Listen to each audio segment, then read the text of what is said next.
Good morning, everyone. Good morning. It is 9:07, so I guess it's about time to get this 9 o'clock meeting started. And we will start this morning with prayer. I would ask Becky Bennis if you would please come forward and lead us in an invocation. Stand as you are able. Good morning.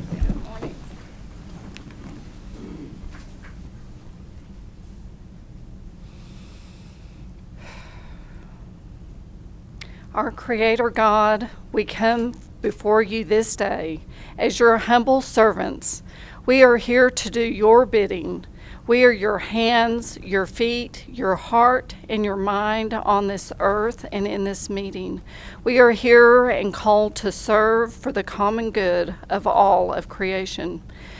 Please remove from us our ego, that part of us that edges God out of our hearts and our minds and our actions.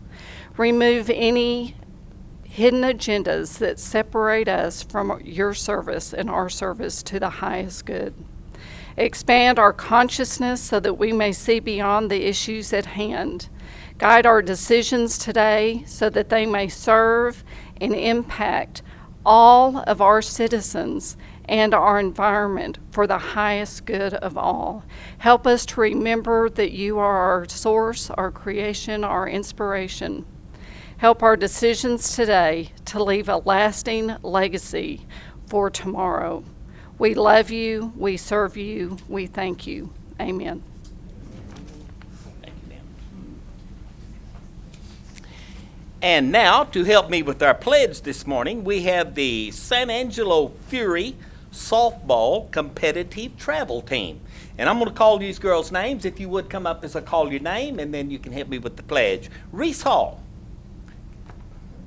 Alba Rangel, Gabby Gallegos, Taylor Martinez, Taylor Hunt, Alicia Rodriguez, Abby Motley, and Emily Kennedy. Are y'all ready to go this morning? Okay. Let's face our American flag, help me, and then we'll go to the text. Y'all get it started and we'll follow you. Allegiance to the flag of the United States of America and to the republic for which it stands, one nation, under God, indivisible, with liberty and justice for all. On the Texas flag, I pledge allegiance to thee, Texas, one state, under God, one and indivisible. Thank you, ladies, so much.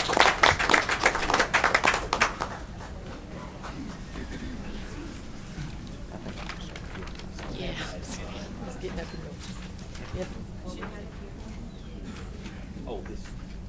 Okay, that's right here. Okay. You want me to read all this? Okay. And we do have some recognitions. Anthony Wilson, need you, buddy. And Brian, yeah, nice to be needed. The City of San Angelo's website, cosatx.us, earned honorable mention designation in the 44th Creativity International Media and Interactive Awards competition. The Vision Internet, which worked with city staff to create the site, entered COSATX in the website public service or nonprofit category, and winners of the contest spanned 22 countries, 25 states, and 3 Canadian provinces. You want to tell us about it, Anthony? You want to finish reading this? No, sir. Okay. Come on, tell us about this award. Well, we've actually in the last month won 2 awards. One is the one that the mayor just mentioned, and another one was the first annual What's Next Awards by Vision Internet. Vision was the vendor that we used out of California in order to develop our new website at cosatx.us. Of the 500 websites that they've created, they picked 5 winners, and we were chosen the winner of the Visual Impact Award. And so mainly we just wanted to take the opportunity to encourage our citizens to go to our new website at cosatx.us. We think you'll find it very informative. It's a lot more interactive than the site that it replaced in February. And as always, if people have suggestions on what we can do to improve the site, or there are features that they would like to see in the site that we do not have, we'll be happy to consider adding those. And I also want to take just a brief opportunity to recognize Jade Bauckham from our IT department. She was very integral in the development of our new website, as was AJ Deerdorf. Unfortunately, AJ's on vacation today, but Jade did a whole lot of the heavy lifting for which Brian and I take a lot of the credit. So anyway, please, when you get the opportunity, visit costatx.us. Thank you, Andy. Brian, you want to talk? Did you want to speak? Well, we're proud of you. Yes, please.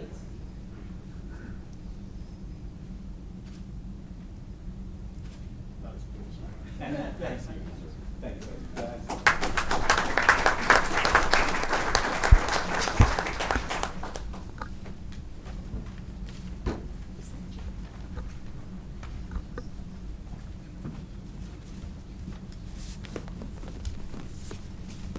Jade's a former all-star baseball player. Is that right? Make a comment. Just wanted to say congratulations, Jade, and she's a former all-star baseball player and Midnight Madness all-star player. She plays a mean first base. She doesn't hear a word I'm saying. I think she was happy to be off of the hot seat there. It is now time for public comment. And this is the time when we allow those that have something they want to approach the council with the opportunity. I will give you 3 minutes.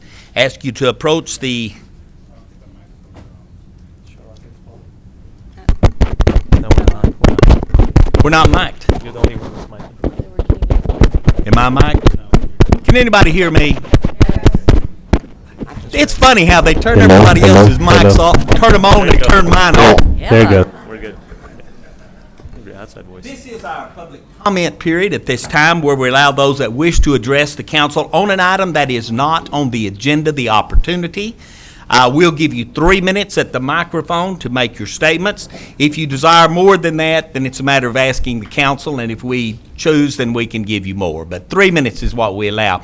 I do need to read the legalities on this, and then we'll open it up to the public for comment.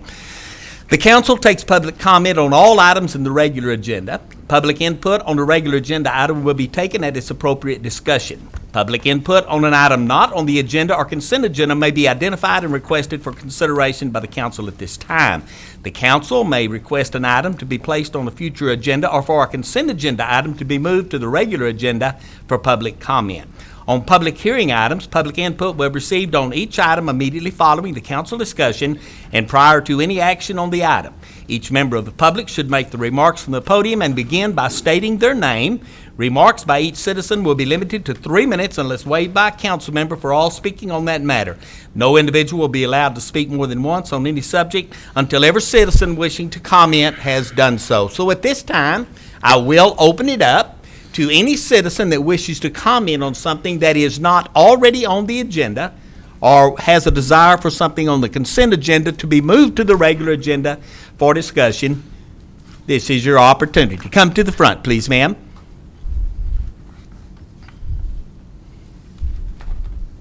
And I would ask that you state your name for the record, and you have 3 minutes, ma'am. I'm Charlene Barnhorst. My address is 3313 Rockbrook Drive here in San Angelo. And I want to thank the mayor for starting these meetings with prayer. I think that's very important, and I'm glad we have a city council that will do that. I wish I were here this morning on a pleasant point, as these other people were, but unfortunately, I'm here regarding a claim I filed with the city. This was with the water department for damages to my home on the 1st or 2nd of August 2013.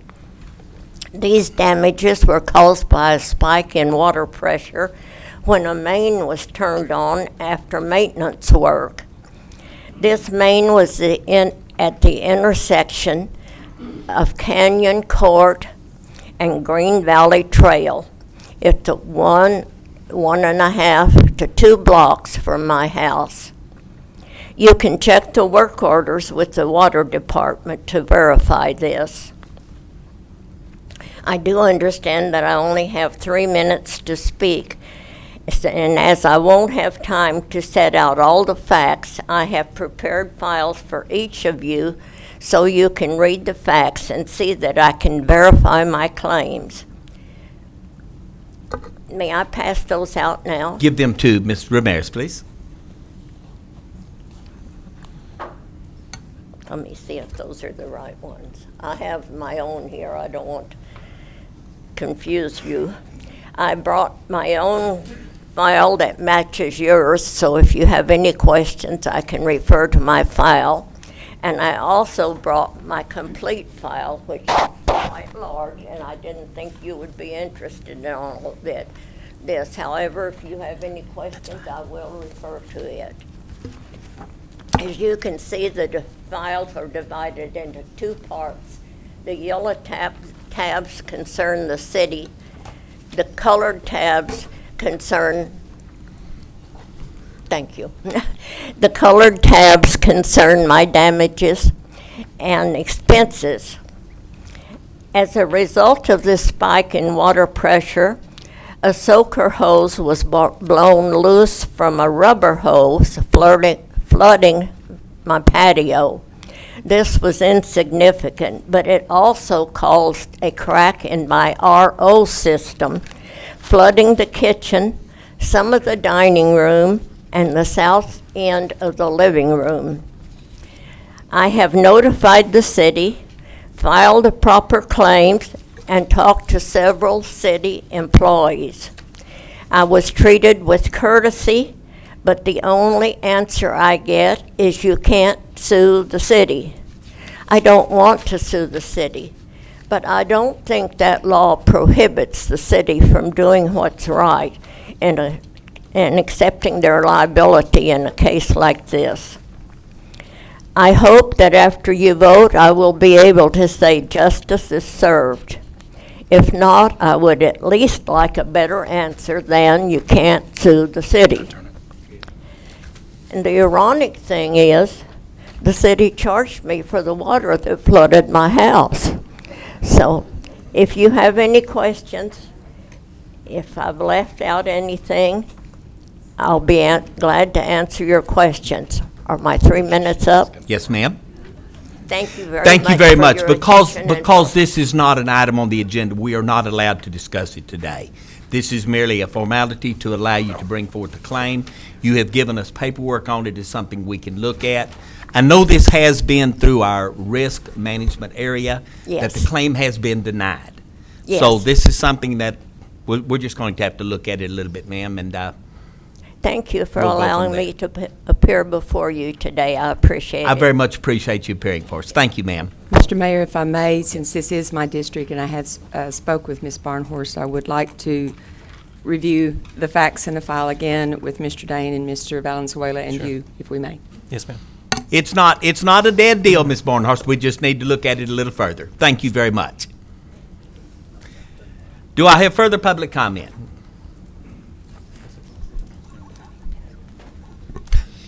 Come ahead, sir.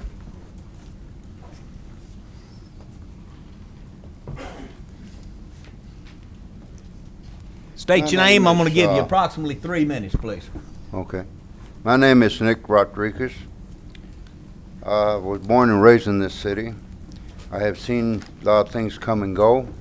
We have had a problem of harassment and intimidation from the code department for years.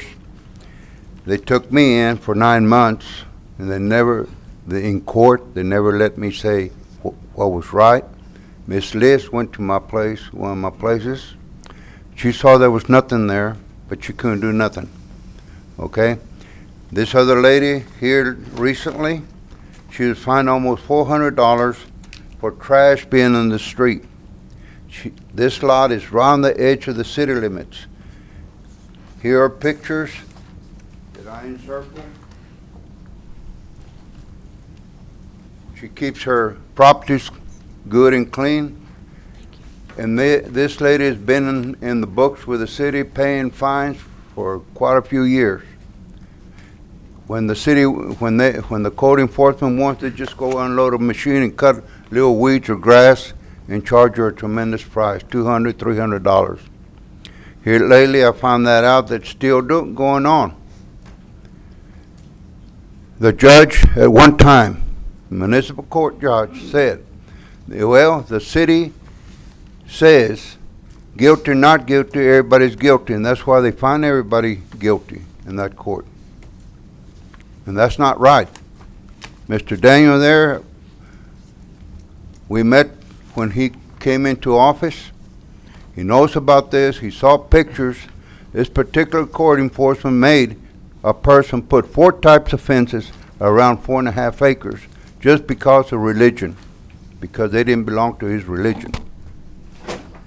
That's the same way it happened to me, because I didn't belong to his religion. Since '94, we've been going round and round. The reason I haven't done anything bad to him is because I got other goals to go at before my time comes to go. Because it's very easy to do things. That's why there's so much destruction with people. And what this city needs to do is fire all these people who are doing bad. We got witnesses, we got paperwork, we got everything. This time I'm going to the state. I'm going to get after this, and I'm even going to go against the judges, because they will not let people say what they have to say. These people lie all the way through court where their teeth just laughing because the judge doesn't listen to you. The judge threatened to put me in jail because I was trying to save my part. I have witnesses on this. Other people have helped me. We had a group of men. We help a lot of people, handicapped and elderly. You've got 1 minute. And all these men decided we stop helping these people. We had been helping them since 1976. I used to own a construction company. We helped churches. We helped all types of people that needed help. So all that is gone because of what happened to me. And this is not fair. Mr. Venezuela knows that it's not fair, and he needs to do something. Our commissioner has never listened to us on our part down. It don't seem like he done very much for our part down. People call him and he never answers to them. We call him, he doesn't answer. He seems to know whose phone number is who.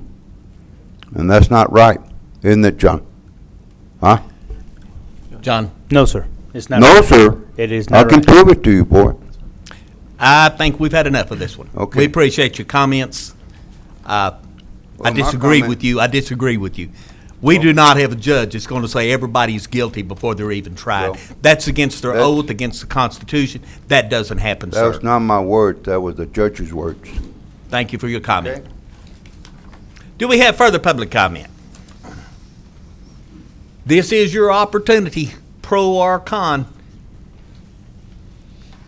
If there is no further public comment, then I will open it up to the council. Is there any comment from council members, or are there any items that we wish to have moved from consent to agenda? I'll start with you, Elizabeth. I don't have an issue regarding consent agenda, just a statement. After the death of Ken Gunner, which a few of us participated in his funeral, I think that it's very important that the city consider some sort of acknowledgement of Mr. Gunner's life here. And I don't really know what that should look like. I've mentioned this to the city manager and the assistant city managers, but I think that the city owes Mr. Gunner and his family something. And as I said, something truly memorable and worthwhile. But again, I'm not certain what that should be, but I would like for us to look into doing something. An urban pioneer, a technological pioneer, and someone who I think made San Angelo very proud. And I agree with you 100%. Downtown San Angelo wouldn't be there today without Ken Gunner. He's the one that saved it. So I'm all with you. Let's get something started. Thank you. Don, did you have anything, sir? No. Charlotte? Just learn how to drive. Now, Charlotte backed out without looking today. Mr. Silvers. Mr. Mayor, I just wanted to give kudos to the folks with the Civic League Park. I went out there and had lunch and sat at one of the benches, and one of the toughest things I've ever had to do, because I am a tree lover. I mean, I love trees, but the idea to cut one down has really brought forward If you folks have not been out there yet, you need to, but I want to thank Ken Landon, Larry Jolly, the Garden Club, and I want to throw in a little advertising for them on the Saturday, September 20th. I believe that's the day that the Lily Festival. But what's going on down there with the gazebo coming up and all, it's going to be a beautiful, beautiful area. It certainly is a diamond in the rough. And I just wanted to, and again, pat them on the back for what they're doing out there. Thank you. Thank you, John. Marty, do you have anything, sir? No, sir. Mr. Fleming? Would it be possible to move number 16 to first on the public hearing? I'd like to hear some of the discussion on that, and I talked to Charlotte about this yesterday. And then move number 24, the last item, to third, right behind number 15. I don't have a problem with it. What do you think about it, Marty? You have a problem? No, sir. That would be, you're saying move number 16, which is a thoroughfare plan, to move it to the first thing we deal with? Yes. In public hearing? And then you wanted to do your term 24, limit? 24 after number 24, 15. to do it after 15? Yes, please. I don't have a problem. Johnny, how do you feel? No, sir, I don't, but I do want to make a motion to approve the consent agenda as is. Second. Okay, we got that. Let's do that first. Do you have a problem, Charlotte, with moving it? Mm-mm. Don? No, sir. Elizabeth? Okay, we will move it, Rodney. All right, I do have a motion and a second that we approve the consent agenda as it has been presented. Do I have any further council comment on consent? Then I'll open it up to the floor for public comment on the consent agenda. If there is none, I will call for the vote. All in favor, please say aye. Aye. Opposed, nay. Let's put a 7-0 on that one. Let's move on now to public hearing and comment. And I guess we have already decided to take 16 first before 15. This is discussion and possible action related to a comprehensive review of the Master Thoroughfare Plan and an associated funding strategy to include the use of half-cent sales tax and other potential sources of funding. 2, an updated annexation strategy policy that prioritizes high-growth area. And 3, a review of the applicable sections of the subdivision ordinance Exhibit C to Chapter 12 on planning and development of the Code of Ordinances associated with the construction of required streets and rights-of-way requested by Councilmember Farmer. Presentation by City Engineer Carl Bednars, and Economic Development Roland Pena, Development Services Director Patrick Howard. Y'all have the floor. Mr. Mayor, if I may, just to Yes. sum this up for Yes, time, I had requested this item to be looked at for reasons I stressed to the city manager and Carl and various department heads. And it's very fitting, thank you, Mr. Fleming, for moving this before item number 15 because it ties to item number 15. You don't have to be a rocket scientist to figure out that the southwest portion of town and the private investment has had an explosion of building and traffic, and those of us who live in the area, shop in the area, travel through the area, we have witnessed this explosion. And it's a serious matter with reference to traffic, the amount of traffic and the safety that people are experiencing in the residential neighborhoods because of this increased traffic. I had asked our city engineering department to look at the possibility of taking Twin Mountain Drive, which I don't know the exact date that it was built. It's a big 4-lane divided with curbed turn lanes and thoroughfare through there. And it does great for the traffic off Knickerbocker to Southwest, but to Southwest Boulevard and then going on down to Southland, it's the cut across to the commercial district and is creating quite a traffic jam. And if we could bring Twin Mountain Drive, that is from Knickerbocker to Southwest Boulevard, currently in its condition, if we could bring it from Southwest all the way around to Sherwood Way, it would alleviate a lot of the traffic congestion that we're experiencing on Southland. And I firmly believe that the city needs to seriously look at and commit to this for the safety. There are 2 schools involved, Lamar and Ballman Elementary. And the traffic, the cut-across traffic that we're having through there with trucks, trailers, boats, big riggers, it doesn't mix with children in schools. So at that's the reason we're looking at it. A commitment from council is to take this on, how to fund it, and to go from there. And that's my preface for this item on the agenda. Okay. Mr. Carr. Okay. Good Good morning. I'm Carl Bednarz. I'm city engineer. I'm going to be speaking to the technical aspects of this item, and I think Patrick's going to address some of the next steps that we might look at. I want to go first into just briefly from a real high level how we build streets right now and how streets get built. I don't know if everyone is clear on that, but how they get planned and built. Developers, for the most part, build all of our streets, the newer and the residential areas around town, and they use our vision plan to come up with the location for those streets. And it's laid out in the planning process. We at the planning division look at those locations, make sure it matches with the vision plan, and they design it. We review that also. They submit performance agreements to us, and those are guaranteed by bonds, cash, letter of credit, cashier's check, etc. After we secure those agreements, then the improvements begin. The work is performed all at the developer's cost, and the city, we inspect those streets as they're getting built. The water and sewer as well is also inspected as it's getting installed, make sure it meets our specifications. After these improvements are complete, we review it, make sure it's accepted. The developer will record the plat, and the developer released from a performance agreement, and water sewer can be hooked up, building permits can be issued, and lots can be sold, and it starts being developed. And the work is warranted for 1 year from that period. If we were to move forward and build a street with the city forces or city funds and designing it, building it, that type of thing, first we're going to need to identify which streets we're talking about from the vision plan. Identify if there's any annexation issues that might be out there, if we're on the edge of the city or outside that. Any kind of funding source, and developing a preliminary budget. Surveying would be needed to determine what obstacles we're going to be faced with in the design.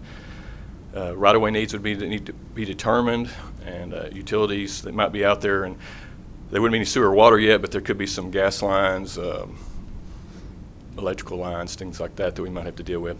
Maybe a traffic study, if signals are going to be involved. We bring that all together with the schematics showing all our planned improvements, look at a drainage study, see if there's any easements needed, determine if there's any government permits needed, and we'll have to look at Corps of Engineer permits, endangered species permits. There's a whole list of things that have to be looked at, but it's just something that has to be done. If the railroad's involved, there would be some permits that we'd have to negotiate with the railroad to get crossings. That's also accomplishable. And then we develop a real tight budget. Once we had all those things in place, we'd pretty much have all the unknowns in front of us. We could develop a tight budget, go back and survey the properties, determine the property need, and appraise those properties, make offers to the property owners. The property be acquired. We design the property, prepare the bid documents.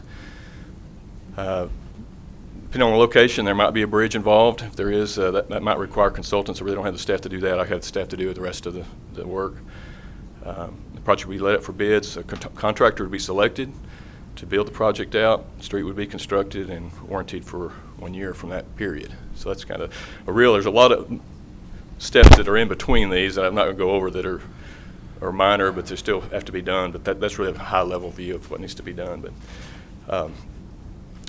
But if Patrick, you want to look at the next steps, or do you want me to go over this part of it? You can go ahead. Okay. One thing that we need to do is the city's sewer plan is reviewed periodically, and I think it may need to be reviewed now to see if there's some other areas that we need to look at. Another possible thing that we need to look at is prioritized streets, a prioritized list of proposed streets that we may want to improve now, and not wait for developers to build out. That could take years, and depending on where you're at in the city, that may not be feasible. We'll need to determine funding sources, and I missed one there. If the street maybe is outside the city, we maybe look at annexation of that area and determining funding sources. And there's traditional funding sources just from our budget. There may be other multiple methods that people smarter than I'm not a funding guru on that. And finally, we probably need to look at the subdivision ordinance and make sure we're in compliance with all our code of ordinances on that. But that's really all I had. If there's any questions from me on just the technical aspects of doing No, this? since you mentioned funding several times, I'll go ahead and bring this up and trying to find monies to help support this particular project, and I personally want to move forward with it. I had reviewed at one time what the city had looked at in our half-cent sales taxes to economic development. In looking at the location of where this would be, where it is now, the economics from Highway 67 for any type of lake function, whether it's the boat show or anything hunting and fishing that is going out there, it definitely has an economic development aspect to it, and I want us to read and review and see if those funding sources are available to add to this program. Anytime you can assist in the shopping and so forth of the areas, I believe it's economic development. So I wanted to mention that is why I asked Roland to be here today to talk about that and to look at as a possible additional funding source for this. Okay. You'd asked me when we met last week about this, how the other portion of Twin Mountain, specifically how it was developed, and just from my research that I could find, and it's not totally fleshed out, but the school district was really involved in that road, and there were some agreements made to build that road out to Lamar and for all that connection there. So that was how that was developed. But It's several sources working together to find the monies to try to build ahead instead of waiting until after the collision is already there. Pun on words for my wreck this morning.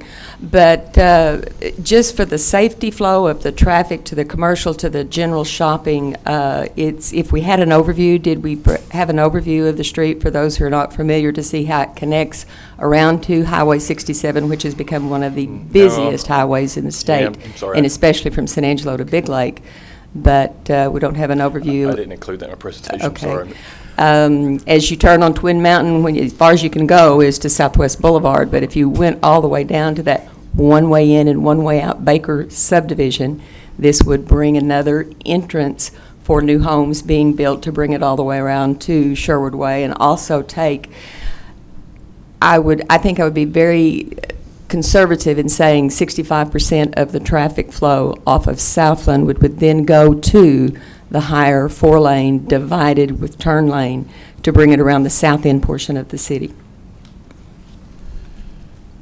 Oh, and I wanted to add is that has always been a popular hunting zone for bird hunters, deer hunters, and now you have schools and traffic, the residences backing right up to those areas, some that's not in the city limits, some that is. And, you know, with high-powered rifles and even birdshot zinging right over your fence, it's not an uncomfortable feeling if you live out there. I mean, it's a very uncomfortable feeling if you live out there. You have children playing for the hunting activities that go on in that particular. Thank you, Patrick. I guess I'll just take over from this point. And I want to thank you for your comments already. As described in the caption, as we talked on last week, there are several components of that would need to be considered as we talk about extension of the Twin Mountain. Obviously, the area is not mostly within the city limits, and so in terms of next steps, Carl did cover the majority of those things, to include looking at potential funding sources.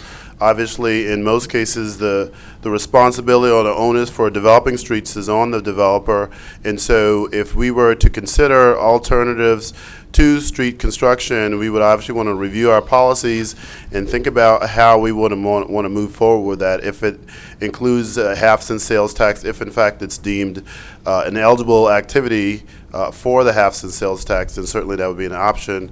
However, again, still looking at our current policies in terms of street construction, that would be something that we would have to consider. We would also look at annexation and look at our annexation policy and determine whether, based on potential development opportunities and what that would mean for us as a city, whether we wanted to annex this area into the city or not. Now, it's in the current annexation policy. It does identify the area, so it's assumed that with the development that's occurring in the area, we would continue along that path.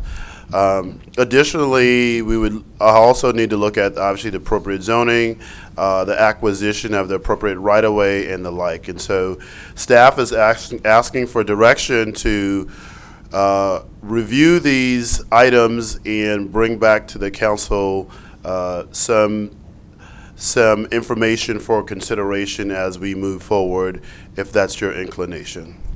And my reasons for putting it on the agenda, it's a huge project, it's a huge task, and it requires a large amount of staff work.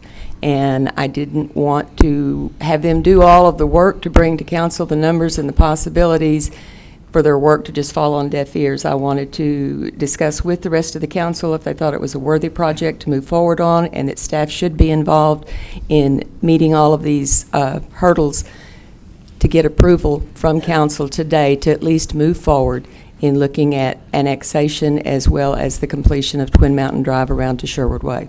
Mayor, Yes, ma'am. do you have more to present on this item, or? No. Okay. A thoroughfare plan involves city streets as well as those, I guess, out into the ETJ, correct? Yes. And historically, developers, as Carl said, build residential streets, collector streets. And it's possible if they build arterials, but that's more for their own benefit. It makes their land more valuable and more sellable. There's nothing wrong with the city, in my view, looking at an arterial development. But these are projects that should compete in a capital improvement plan and not be brought outside of that, because essentially we're all fighting for the same capital dollar. So I think the most important thing is consistency with regard to the implementation of the thoroughfare plan. And the very purpose of it is, as Councilwoman Farmer is pointing out, is to build out before it's sort of improperly done by incremental development.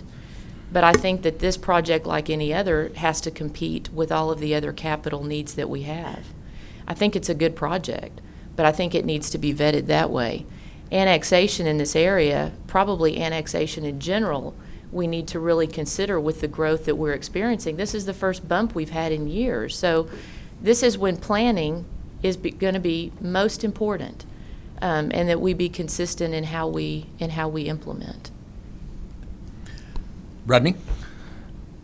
I'm with Charlotte on this, and I think that we do need to look forward. I'm not sure that we can use that half-cent sales tax, because if we were to build that, we would have to recoup some money back from them in the future as they're buying the land, or as they're building out each section connecting to this arterial way. So that's the way I would see it, is I would try to collect the money back to them. And there are ways to do that, and there are cities that have done that in the past. So basically what you're doing is you're helping them with development. You can even get a profit or charge a percentage as you carry it. So if someone doesn't build up against that arterial way for 10 years from now, it'll cost them more than what someone would be today. So there is a possibility of doing that. The half-cent sales tax, I don't think we can do it, because if you were to get money back from that, I don't think you can use that money and then get paid back for that money. This is a very important thing, and why I asked for it to be done before we talk about item number 15 is that this affects item number 15 dramatically.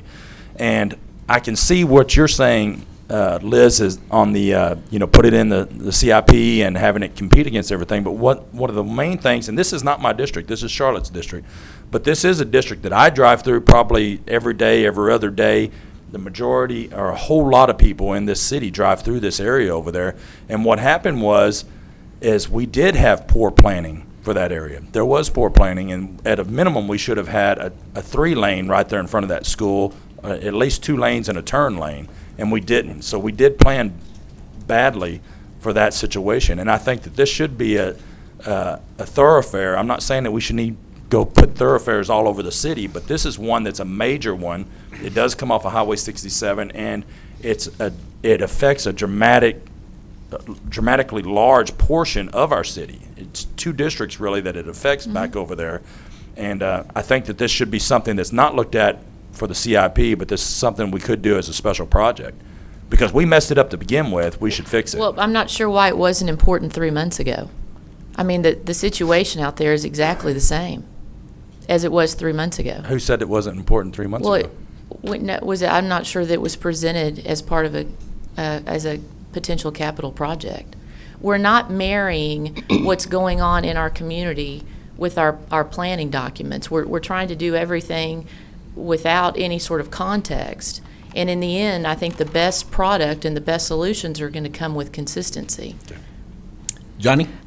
No, I just wanted to add that we need to take it one step at a time. And I totally agree with Charlotte and her idea on this.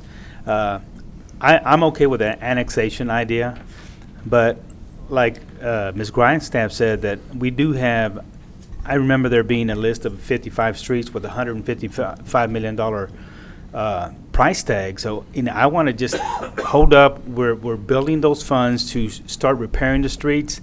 I totally agree. This is part of the growing pains San Angelo is going through.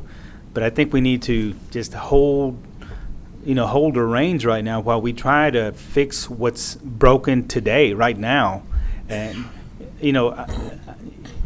right away, the thorn in my side is Bell Street. So when I hear stuff like that, every day I get phone calls. I'm going like, I feel your pain. When we drive down that road all the time. Again, I totally agree that this needs to be looked at. I'm okay with annexation, but I think I'm wanting to just hold back a little bit on it and wait to see how our funds work out. We've got potential $4 million coming up, and let's see how those funds help the streets that are in bad need of repair right now. So, with all due respect to Charlotte, again, I hear where you're coming from. But I just say let's take it one step at a time. Mayor? Further. Charlotte. Well, I guess I look at this like a stick of dynamite. With the fuse out there going, and it's going. And ever since Mr. Valenzuela has been here, going on 2 years, I have talked about the city and the traffic in this area and the growth. And I see the fuse is still going. We're doing a lot of talking, and yes, we all know it needs to be done. And what I'm looking for is a commitment from the city that does move this up there with the other capital improvements. We can't do this in 3 months, in 6 months, in 9 months. This is going to take 2 or 3 years to do, to get it going, to get it on the drawing board, and to get things moving on it. But if we don't start now and make a commitment now, that fuse on that stick of dynamite is exactly what is happening now. 3 months ago, 6 months ago, it has exploded. It has exploded. And with respect to the other streets and stuff in town that need to be repaired, absolutely. But where are you going to route the traffic while you're repairing those streets? Where are you going to relieve the traffic? To get down Southwest now, anywhere from Lamar School all the way to the Loop, is a nightmare. It is a nightmare. Where are you going to reroute and relieve that traffic in order to start doing some repair? Elizabeth? I would support the project as long as we sort of go through the proper steps of putting it at the top of the CIP. In other words, we're saying publicly that we believe that it competes at a high level against all the other projects that have been submitted. If we're willing to do that, I'm willing to support it. I can say when I was at the city, or first came to the city, we had a long history of deferrals for streets, and we stopped that. But this is an area that I think still has kind of half a street built and a few other problems, and it has such great potential.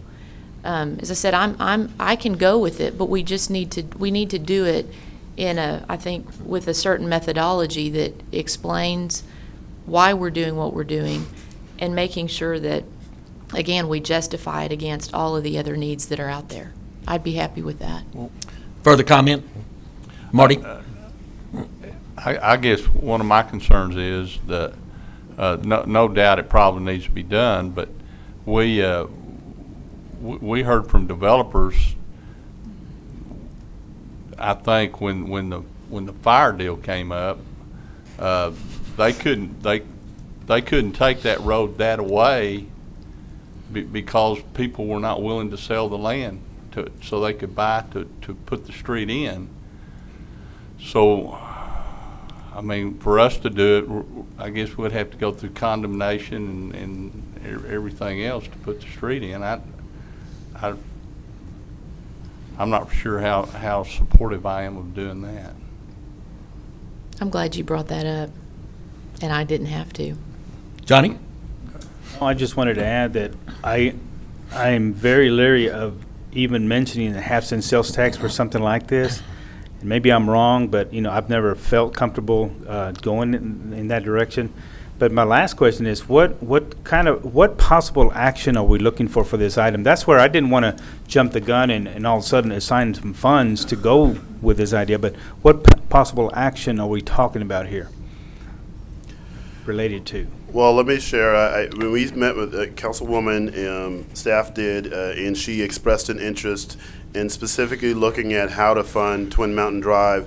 We further suggested to her that there are those steps that I outlined that need to be considered if we were to at all entertain the idea of the city funding Twin Mountains extension. And so staff's looking for direction from the council on any component of what was discussed related to the annexation within the area, annexation in general, related to policies related to how we construct streets, and all those things associated with what would happen if we were to elect to entertain the idea of funding the street, the city funding the street. So again, it would require its annexation. It requires looking at the thoroughfare plan and ensuring that it's consistent.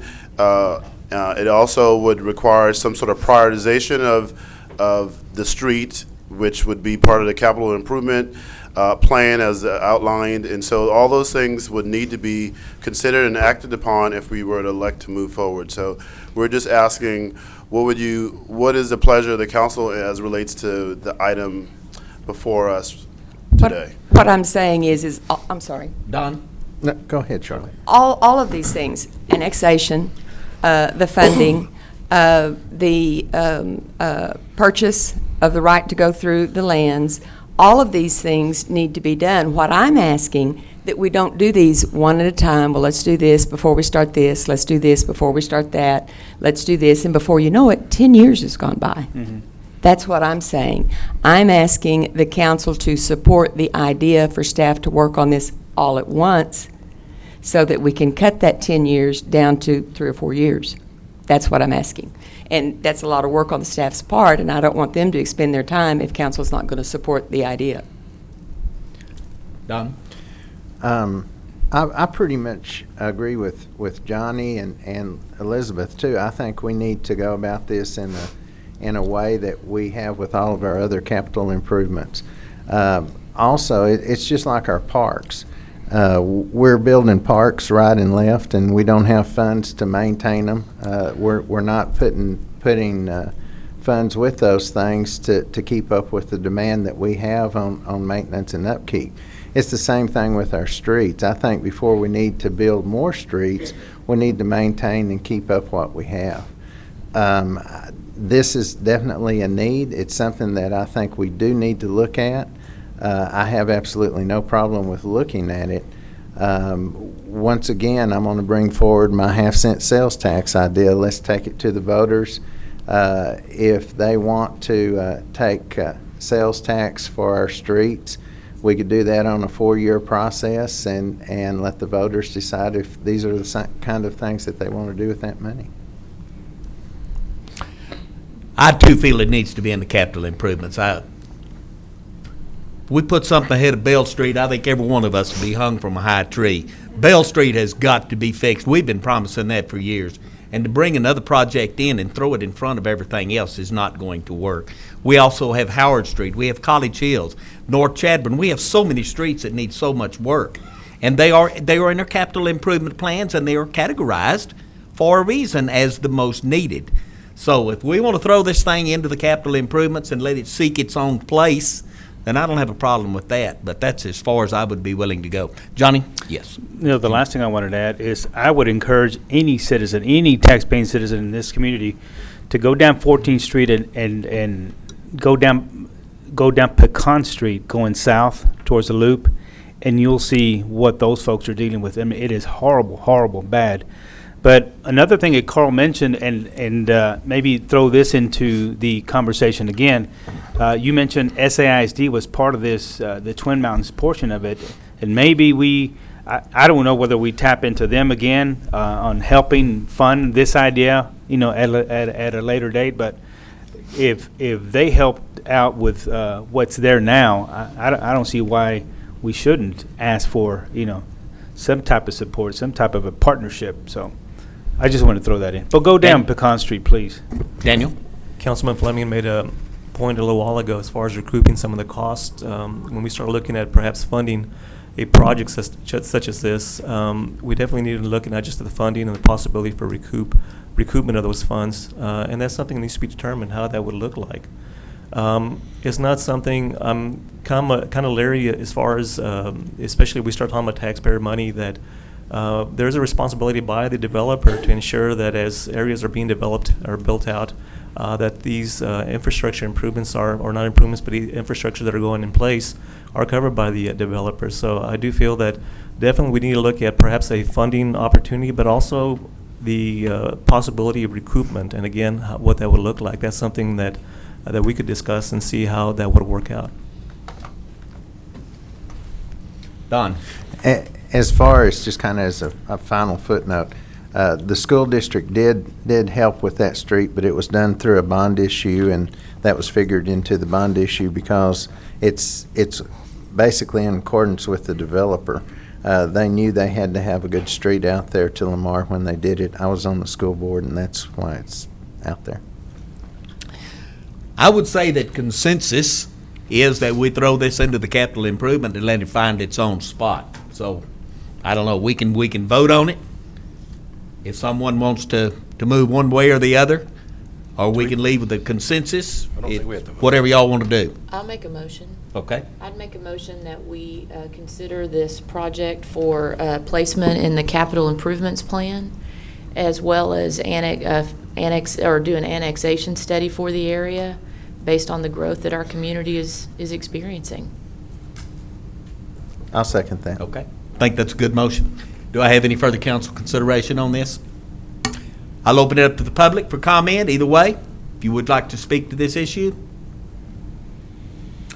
The motion has been made that we place this in the capital improvement plan with annexation study and let it seek its own level and its own level of importance.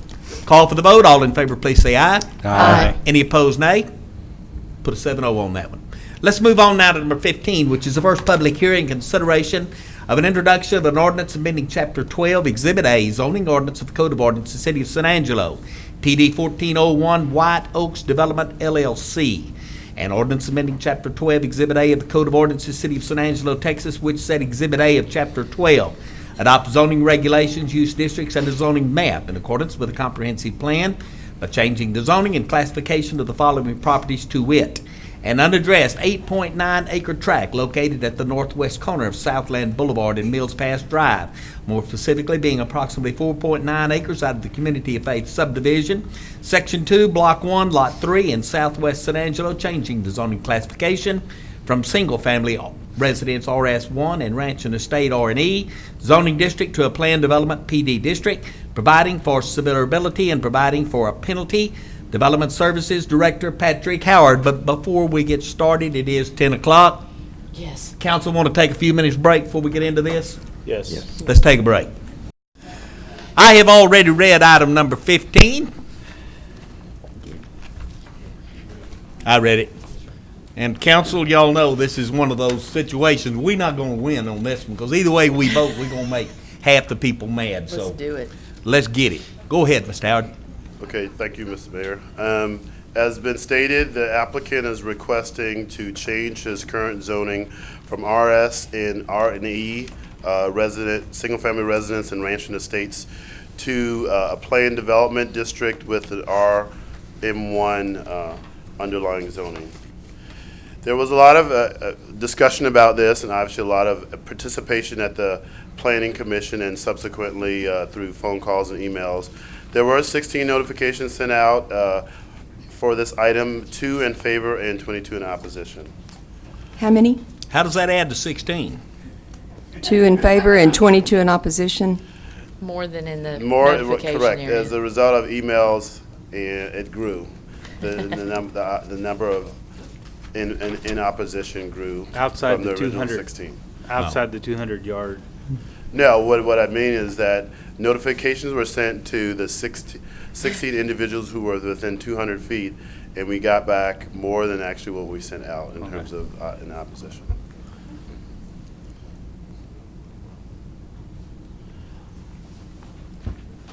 Staff does recommend approval of the application. However, at the Planning Commission, there was a 3-3 vote, and so it came forward without a recommendation from the Planning Commission. So just briefly, I want to just touch base on an item. There was a similar case at the same, for a portion of the property less than a year ago, and so there was some confusion about that. So just a couple slides just to clarify that the applicant was, in the previous application, was requesting an RM2, which is far more dense, which would result in a far greater number of units potentially, whereby the applicant in this current situation is asking for PD with a less intense zoning of RM1, which his proposal does not necessarily even maximize what the potential under the RM1 zoning would allow for. So I wanted just to make clarity of that. Additionally, the current zoning is RS1 for the majority of the site, and I just wanted to highlight that if the zoning were not to change, at least for the RS1 portion, there'd be 75 units that would be allowed to be developed. However, the proposal with the RM1 and the planned development is only for 80 units, which is only 30% of what is allowed under RM1. So even though he's asking for a more intense zoning classification, the proposed development is only going to render, for all intents and purposes, maybe 5 additional units from what potentially could be built today. Say that again, Patrick. If the current zoning would allow for 75 units if nothing changed, the proposed zoning and the PD overlay and the proposed development is only going to be 5 additional units more than what they could potentially be allowed under the current zoning. Thank you, sir. Okay, so just more facts. Here is some adjacent or at least neighboring multifamily development. However, we're looking at townhomes for the potential proposed development. We wanted to show some existing multifamily in the general area. The subject property on this map in the far west. The far west, and there are 3 developments in the general vicinity: Encino Park, Plaza del Sol, and Cedar Park Apartments. So one of the big items was the issue related to traffic or perceived traffic, and it's fairly technical. I think the point to be made quite simply is that the result of the traffic study suggested that the level of traffic, even with the increased proposed development, would still allow for a level B service, which is pretty good as it relates to level of service for traffic and congestion. In fact, C in most cases is what you find in most areas of the city, and with the proposed development, we're only looking at still maintaining a level B service, which A is the highest and B is second. So the result of the study did render those results. And we can go more into the study if you'd like, but just as an overview. When was the study conducted? The study was conducted approximately 2 weeks ago. So July 15th. So Yes. not during the time that. Well, and that's a school was- point to be made as well. The study was conducted assuming that all of the school was in session. So that was taken into account when the study was done.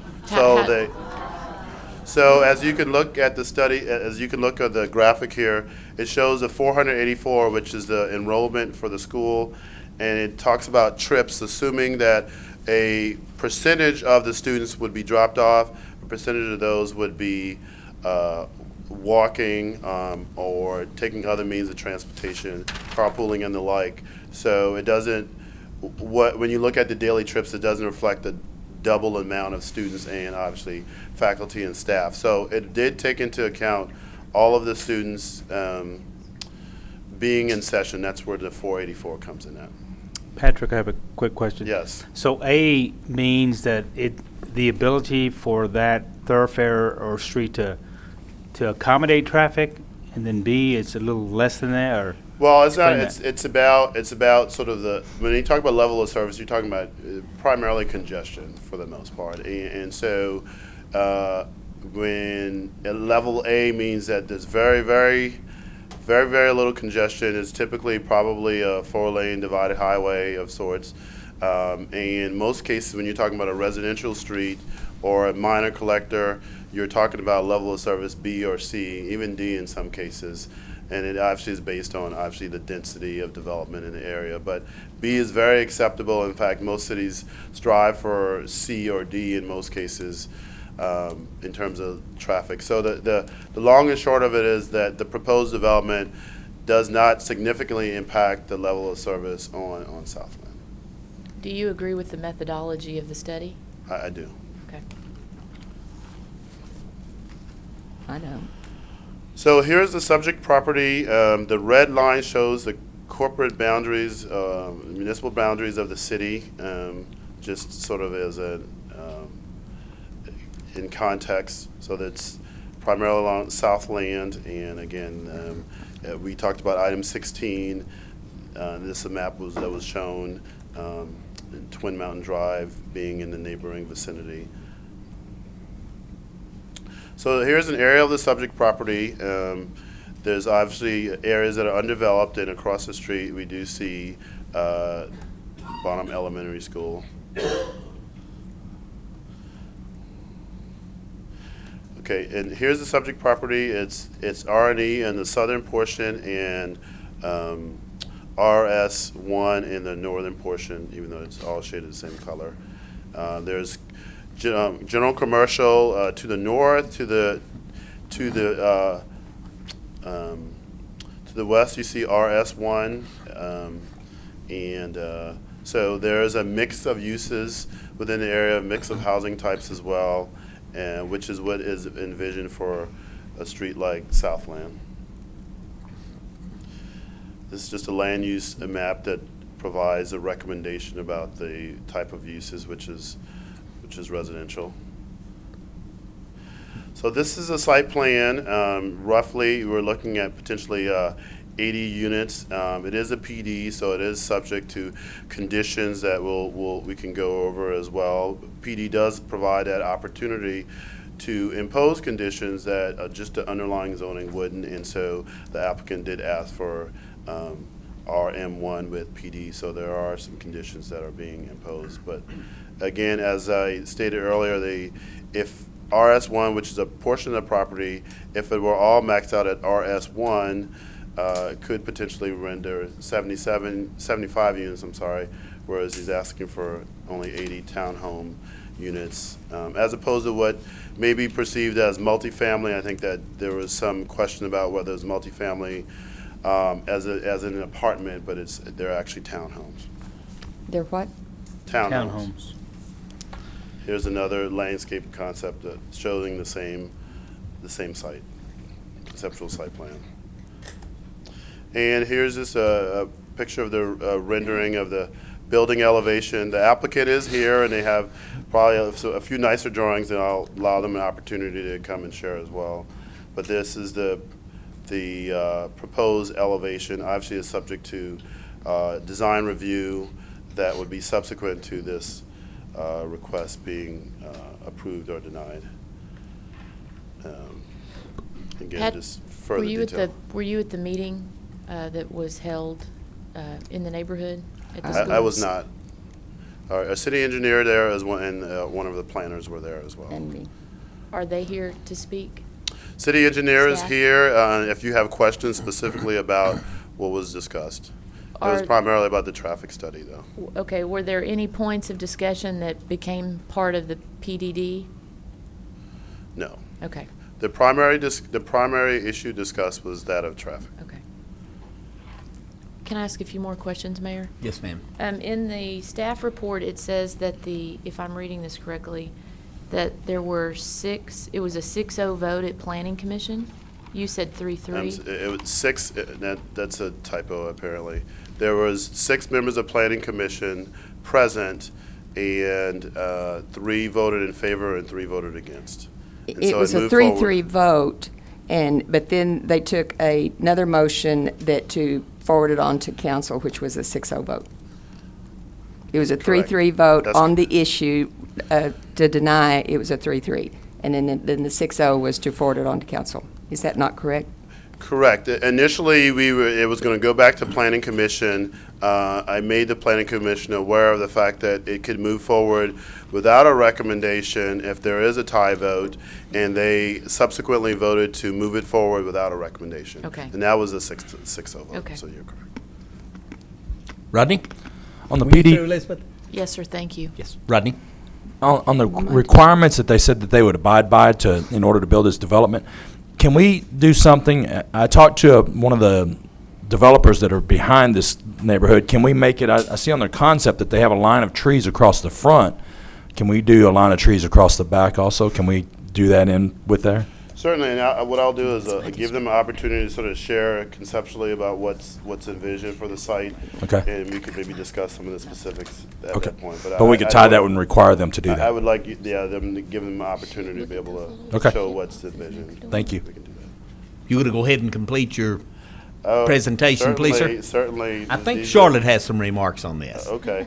Well, these are just as standard pictures from the site, looking north, south, east, and west, and just an analysis, which we've already sort of shared. So certainly I can conclude at that point. Charlotte? Yes, ma'am.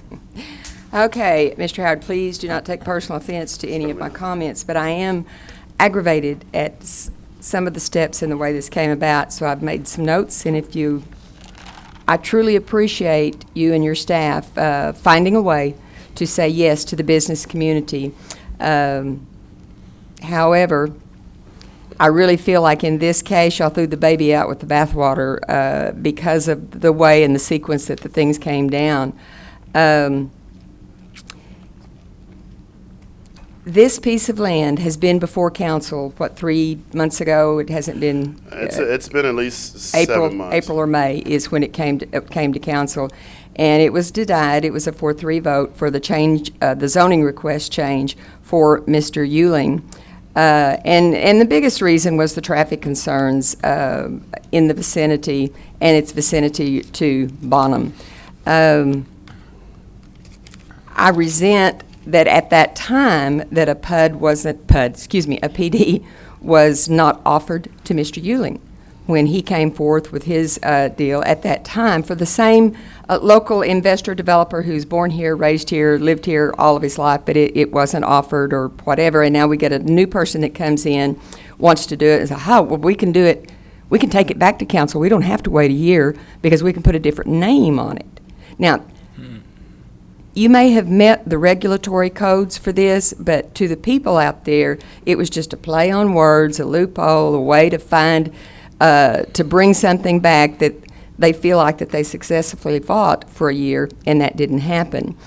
Whatever the reasons, it remains exactly what it is. It is an apartment complex. You can call it a quad, you can call it townhomes, you can call it whatever you want, but the definition, a rental, is when someone lives there other than the owner and you pay money to.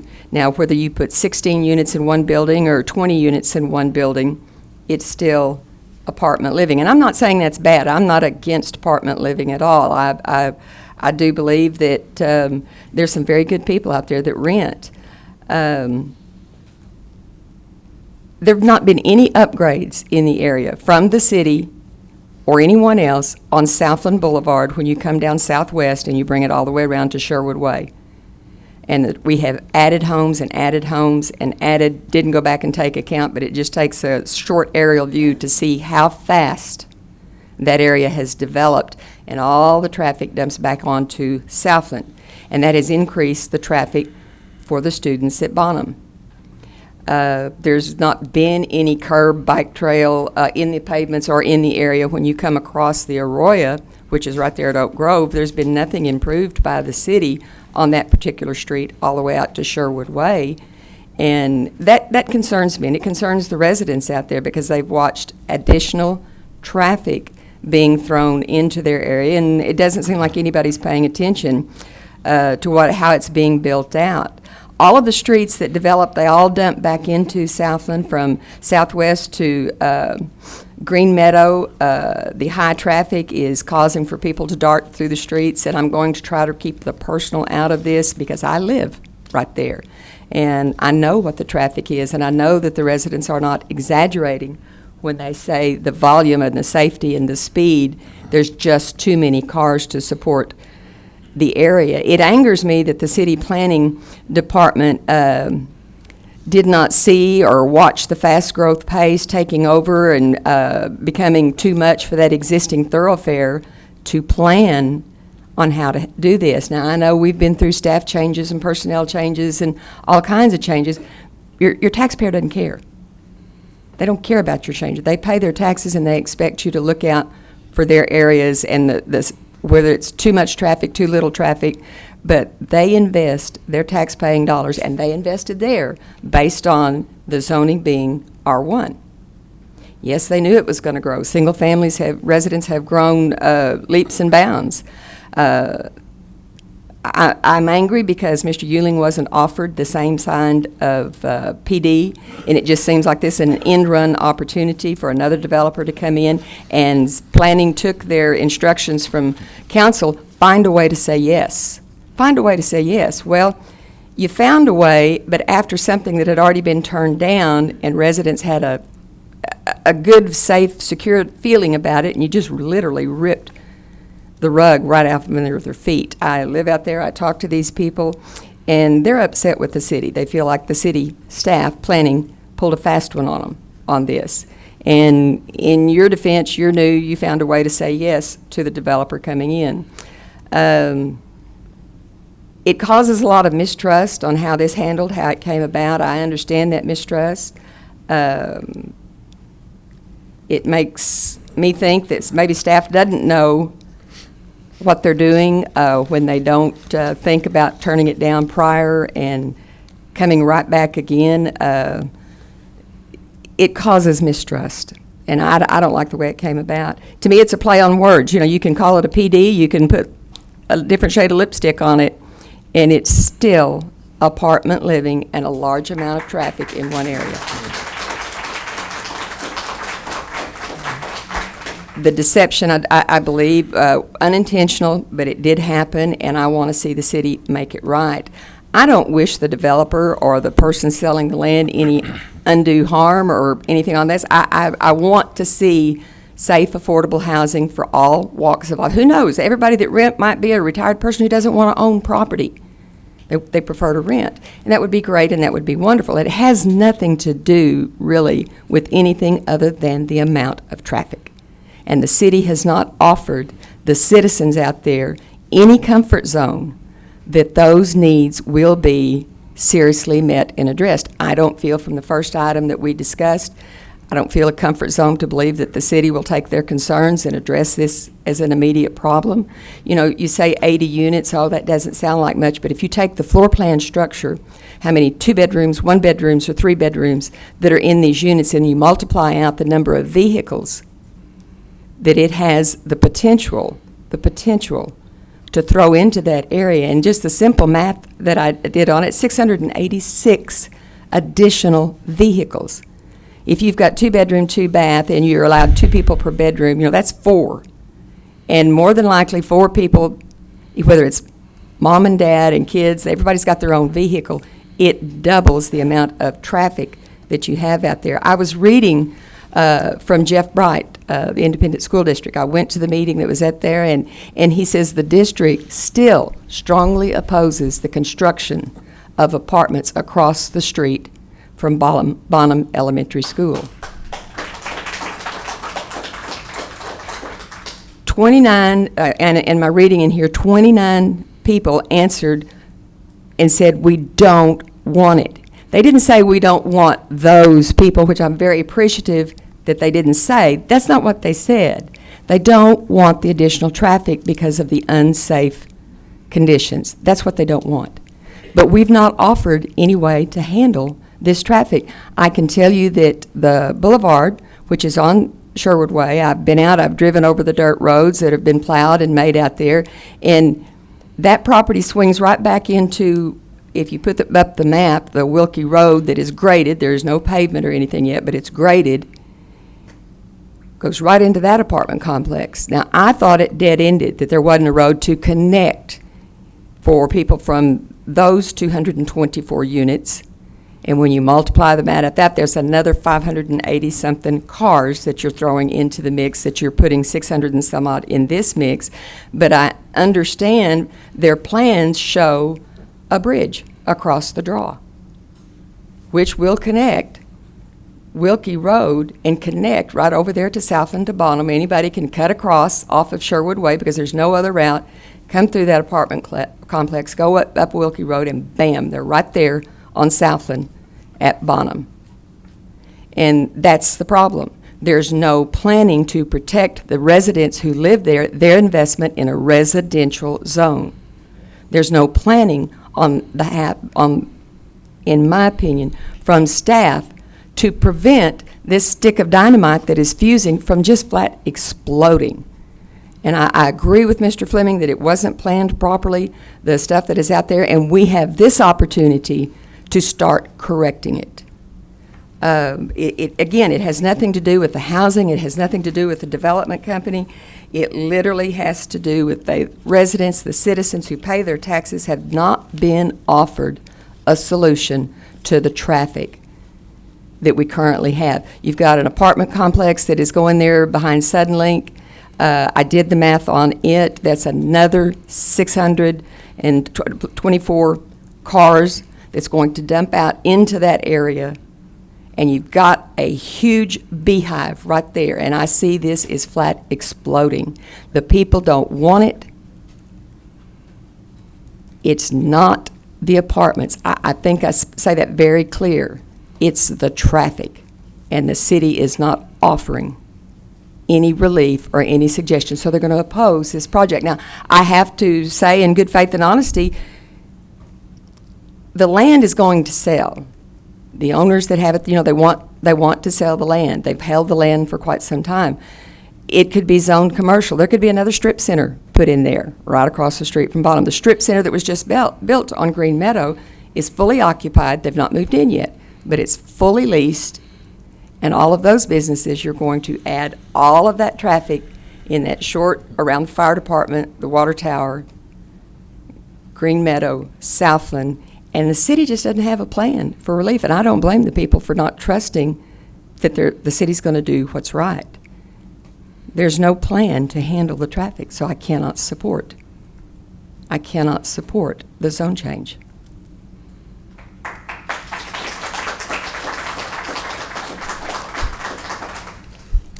Further comment from council? Well, it's my opinion. She didn't have the worth it. 12 pages written out. Yeah. Well, I'd be glad Rodney? I didn't. Well, when I go back to city staff, and I know Liz always brings this up, but city staff has really done the background check on this. If they sell this property to another developer that puts in patio homes, he can put in 75 homes in this area. Assume that the entire area was rezoned to RS1. There's a portion that's R&E, so it'd be less. So if it, in its current zoning, it would be, it potentially could be up to 75 units. 75. And so we're really talking about a difference between 75 and 80. Mm-hmm. Correct? Okay. What no one's talking about here is all the land that's behind this, that's already single-family residential, or will be, when we annex in a lot of it back there, it will be single-family residential. It will come down that side road. That traffic is there. Within 5 years, I'll tell you that traffic is going to be on that road. And Charlotte does hit a point really well that I would like to see some kind of way to widen the road there or try to work on the road there.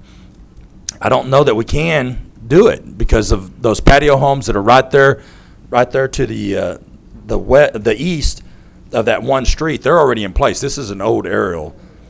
This is an old aerial, but they're already in place, so you can't widen the street right there that's directly in front of the main school building. But I think that, could we not widen the road just a little bit where this property is and all the way down to the drainage easement there back behind Sam's? Could we not widen the street there? Is it possible? Have we looked at that?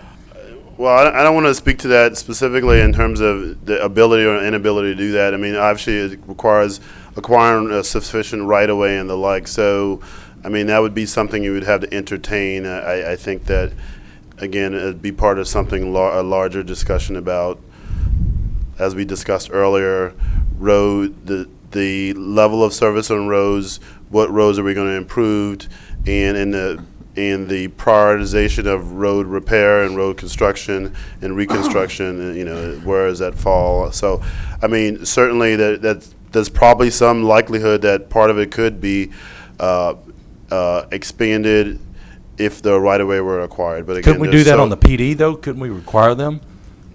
Well, quite frankly, the site, if we were to require, and this is just speaking of the site in general, that the specific traffic congestion, just by virtue of requiring an expansion of the road at that site would not change, address the perceived issue about the traffic and what the level of service of traffic is. So it would certainly need to be beyond the scope of just the site in general if you're talking about other means of providing a better level of service in terms of traffic flow. And that's when it comes back to us talking about the other street going back in behind there, really getting to that point in the future that we just discussed, correct? That's correct. The main thing that I have on this project, and I voted for Greg's project before, and I don't think Greg asked for a PD in your defense, did he? He did not, and let me just say that there was several things, and that's why I did the first slide. They asked for an RM2. The PD in this case is not addressing the issue related to density. In fact, the developer is imposing PD to offer conditions that would allow there to be more landscaping and other things that they had intended on doing. The density goes along with the zoning. So the previous developer, one, had less land. They were only looking at one of the lots here, and two, they were looking at a more intensive zoning classification. So they're only connected by virtue of the fact that they're looking at a multifamily development in a portion of the site. But the request and the proposals were vastly different. Yes. And in your opinion, and why you guys said to move this forward, or why you were in favor of this, was that it's almost the same amount of units, whether it be houses or it be quadruplexes like this, and they're not apartments. They're not apartments. And there are rental units that are townhomes. Correct. And so, as you stated, the comprehensive plan talks about a diversity of housing types and uses in the area. It does call for residential zoning, and again, the requirement for the traffic study did sort of confirm the fact that there wasn't the significant amount of traffic increase that may be perceived because it's multifamily. So we believe as staff that it's consistent with the plan and see no reason to not support it. one of the arguments that's going to come up is that their values are going to go down in this area. That's simply not proven at all. The houses on Green Meadow across from Encino Park, in my 15 years of being back here in San Angelo, I've probably sold 8 or 9 houses on that street across from Encino Park. Did not affect the values of those houses at all. So that area, it's a mixed-use area, and that's taken into account when those houses are pricing over there. So I want to try to just head that argument off before it even gets started. The values are not going to be taken down in this area because of this development. And the developer that owns the property back behind here, Rocky, said that he would be in favor of this. He was in favor of Greg's deal over there with a few conditions on it. And he said he would be in favor of this, and he's the guy that I'm looking for future development on how he's building those houses back there and stuff. And this is not his favorite project. He told me that. He would prefer that it would be patio homes up there. But it probably would fit in a little better with him. But he said if we could do that as a PD, when I brought up about the trees and stuff, especially if we could put a few trees on the back of it, he would go along with this. He realizes that it's either going to be 75 units or going to be 80. And that's really what it comes down to. You either have 75 houses or you have 80. Marty, do you have any say? Not right now. Johnny? I'm counting these letters of opposition or in favor, and let's be real that, some folks, I've counted 5, 10, 15, 19, one person. Yeah. I counted 5, 6, 8, another person, 6, another. So the numbers are kind of skewed because it's the same person voting over and over Right, again. one person voted 8 times, and I should. I counted one person that had one person had 19 votes. I wish some of these developers would even, I welcome development like this, even on this side of town, right past this little bridge right here, going to Bell Street. There's a big tract of What land. street? Right here, Bell Street? going towards Bell Street, yes. But and that's what I wanted to come, get across to you. So hey, bring some of these folks over here that are interested in developing areas like this. I think it's a fantastic layout. I totally listen to the majority of the people out there. I understand their traffic concerns is the biggest thing. I understand the safety. Serving on the school board at one time, I know the safety of the kids comes into play. But I'm on the fence right now. I'm just going like, man, this looks like a beautiful development. But if folks don't want it, we're here to be their voice, and that it's a tough one. It really is, because we lose both ways. We really do. So Don? Elizabeth? Oh, a few things. I think it's very confusing with the packet, as Johnny was saying, as to who responded how. That's correct. I'm not sure why someone responds 10 times, signs their name. It's the exact same response. But this is a tough one. I believe that this is not an inappropriate land use across from the elementary school or even in the neighborhood. I very much believe in housing diversity for all income levels, all age groups, all family dynamics, and I think this would actually be something that would be good for the area. I see an elementary school as one of the most valuable things that a neighborhood can have. And if I had the chance to have children in this area, I would want to be living right across from that school so I could watch them cross the street every day. Sort of like over at Lamar, how all that development sprung up because of that elementary school. So I appreciate concerns over traffic, and I think we have some ideas as to how to solve them, but at face value, I'm not opposed to this at all. It's not in my district, obviously. My district doesn't have a lot of raw land for development, which makes some of these things easier for me than others.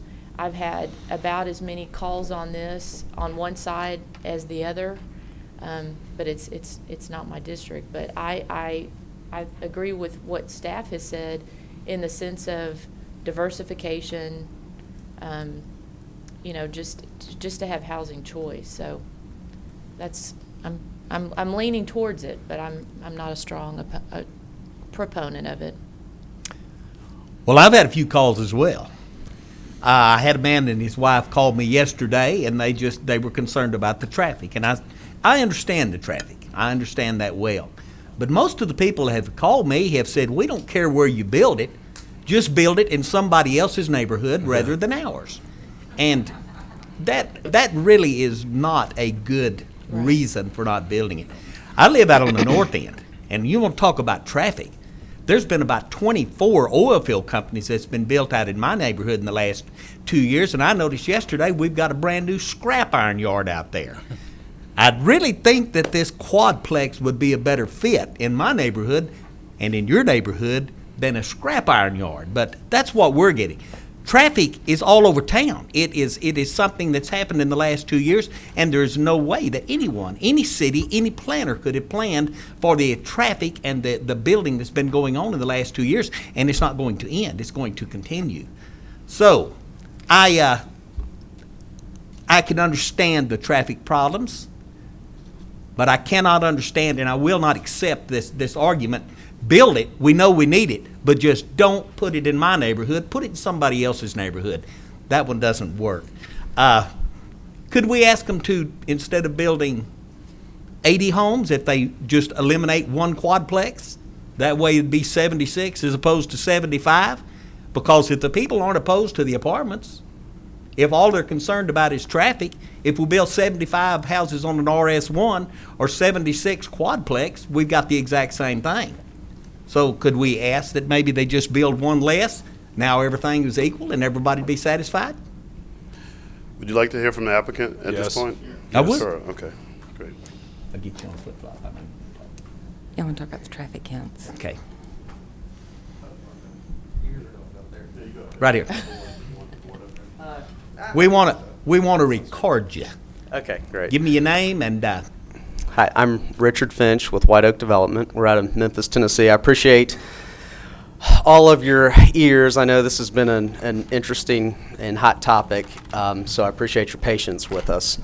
That's a great question, and I actually, said something to my cohort over here about what if I just got rid of one building? Would that solve the whole problem?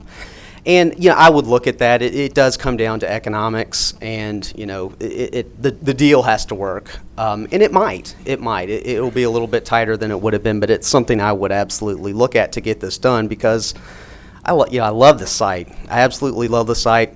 And, I'll be quick, but, the traffic is the issue. I did a traffic study. It showed that there wasn't a dramatic increase in traffic and congestion. There's going to be. Whether I build or not, there's going to be an increase in congestion. There's no question. As far as property values, we hit on that. I mean, there are actually facts and studies that show, I think it's a national home builders study, and I can get you the information that shows houses within 500 feet of multifamily homes actually increased slightly in value from 95 to 2005. As far as the number of cars, Councilwoman Farmer, I take a little bit of, I feel like you're not misrepresenting, but you can't just take the number of bedrooms and multiply them by cars. It doesn't work that way. There are statistics that show multifamily apartments actually have fewer cars than single-family homes. So by that logic, I have less cars than if these were patio homes, even if they were 75, even if I'm building 80 versus 75. So, I think a lot of it is just an emotional response to what this is, which is, these are apartments, quote unquote. But I don't think they're really like your typical apartment and what people think of apartments. These are quadplexes. If you look at the neighborhood, it's going to look like single-family homes. Councilwoman Farmer asked that, what if you put a fence around it? Well, I got a rendering done, and I would agree to put a fence around it. It would be ornamental, and I can show you plans. As far as my neighbors, I had a meeting with them to find their concerns, which mostly are traffic. But Rocky Templin, who I think was responsible for 19 of those non-supports, I think it's because he had 19 lots. He said that he'd be in favor if I put screening trees in the back. And I have a new plan that I just got yesterday that has, I think, 16 screening trees in the back that will grow into mature trees, and that'll be a nice for him so that his neighbors won't have to look at our apartments. Keep in mind, our apartments are 2 stories, 28 feet. A single-family home under the current zoning rules would allow to be 2 stories and 30-something feet. So the other point I want to talk about is, the deceptive nature of this. Mr. Euling came in with a zoning that would allow for 35 units per acre. I'm coming in with a zoning that would allow for 25 units per acre, but I only want to put 9 units per acre. Single-family homes, you could put 8. So, it's really, I'm trying to be, as cooperative as I can. And then the final point is, your vision plan, and I applaud you for having one because a lot of cities don't. Your vision plan, this is just perfect for your vision plan. It's, it's about creating a neighborhood around a community center like a school. Well, the school's across the street. It's a great buffer between commercial and residential, which is, it's right in between commercial and residential, and it's a good transition. And it offers a mixed use, a diverse style of housing, for occupants. So, I feel like a lot of it is just an emotional response, and I'm trying to give, facts to counter those. But at the end of the day, you can't make everybody happy, like you said. So I think you just have to look, from my standpoint, I think you have to look at it from the vision plan that, you spend a lot of time and energy on.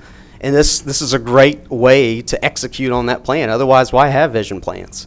So that's probably way more than what you called me up here for, but that was sort of my take on it.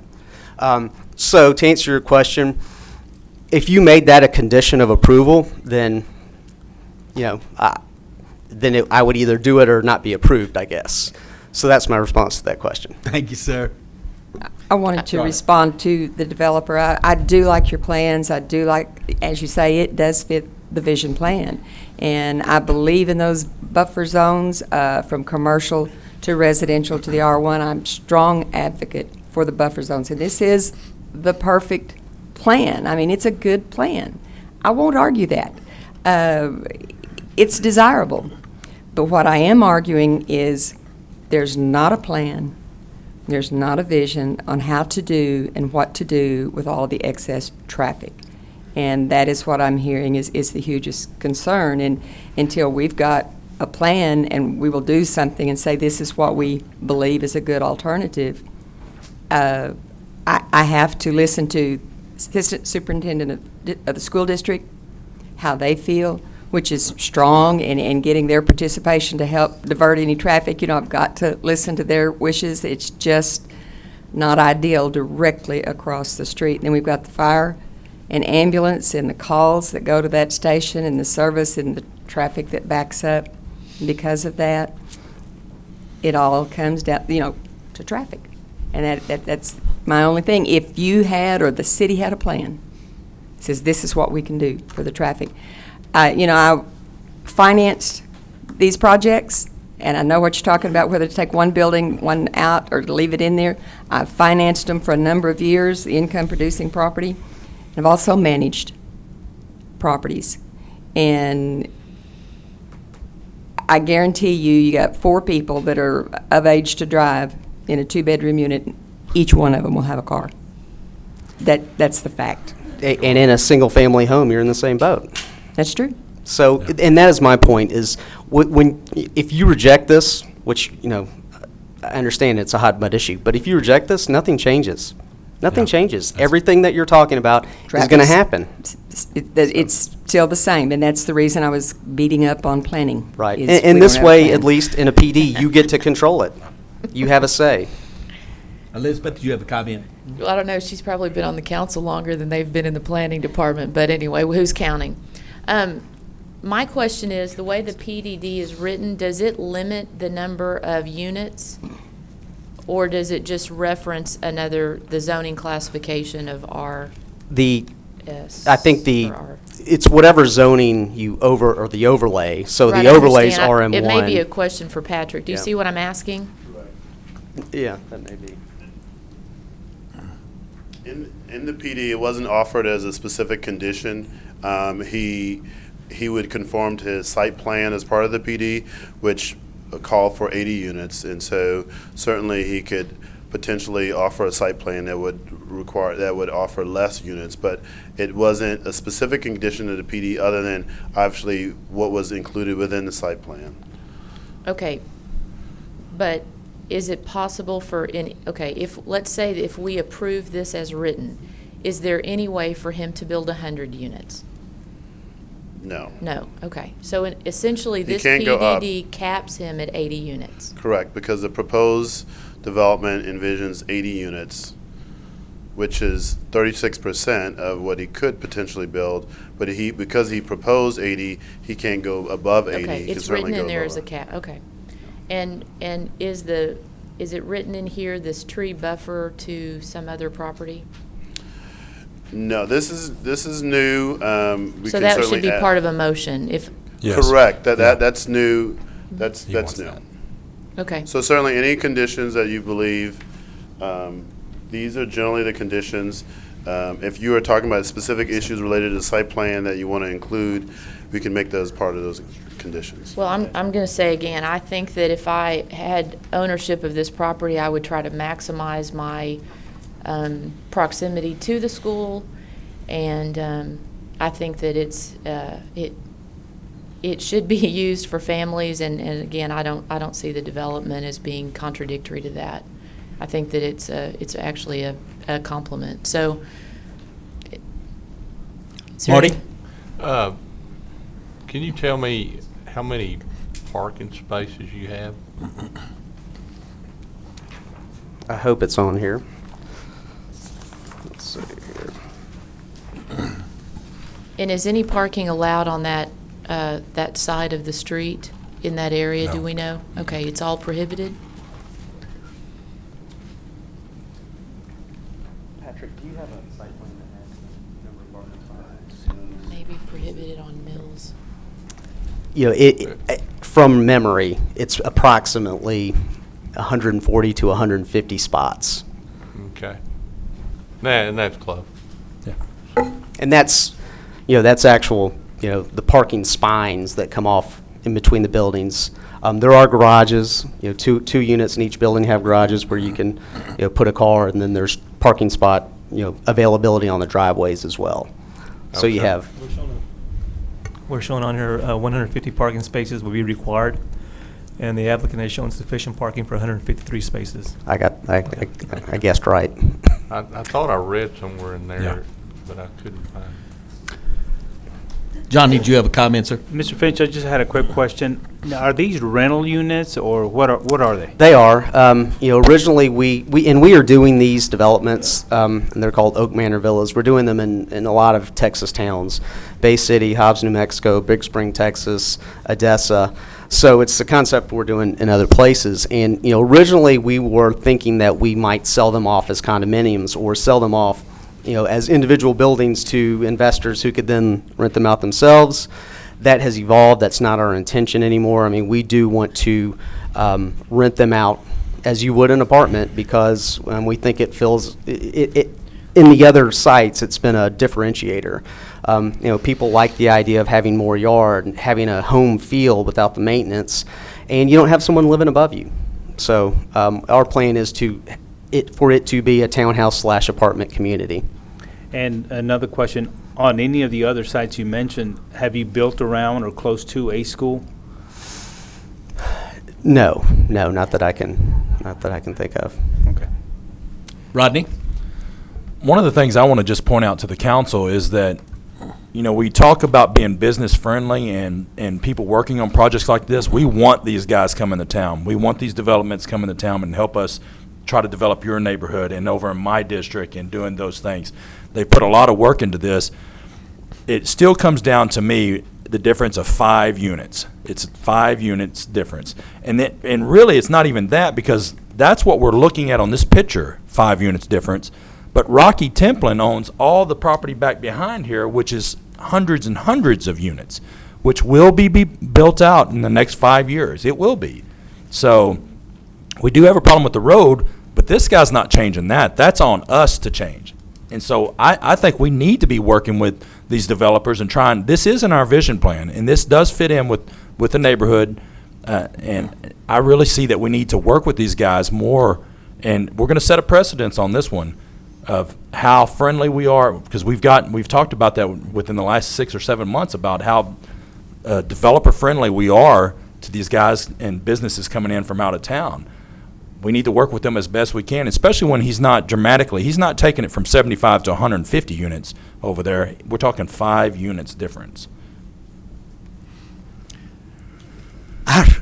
My brother-in-law and sister bought a house on Windmill 20-some-odd years ago, a brand-new house, and the deer would come up in their yard, and it was just pasture land back behind. And I remember my brother-in-law making the statement, I hope nobody else builds out here and takes away this beautiful part of nature.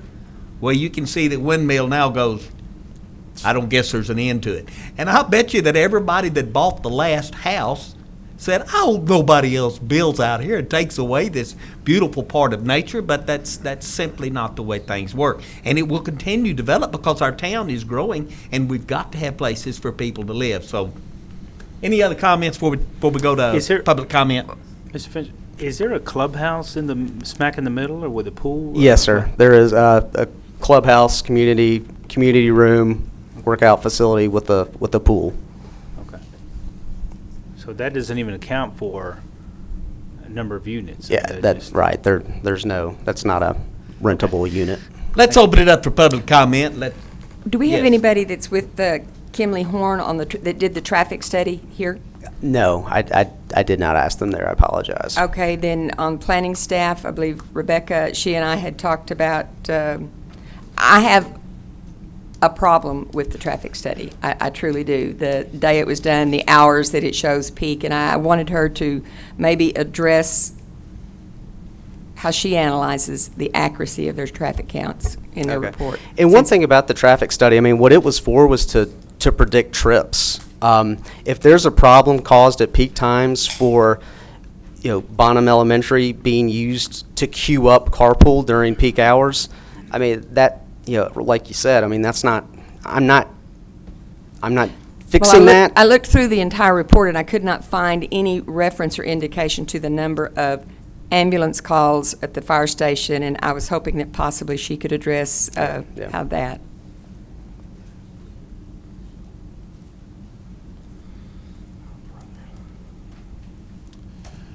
Councilwoman, the Kimley Horn's not here. However, when you do a traffic analysis, you do consider all those factors generally that would impact a development. And so when you're talking about other potential issues related to traffic, police cars, fire, and ambulances, those are generalized in a figure that would be included.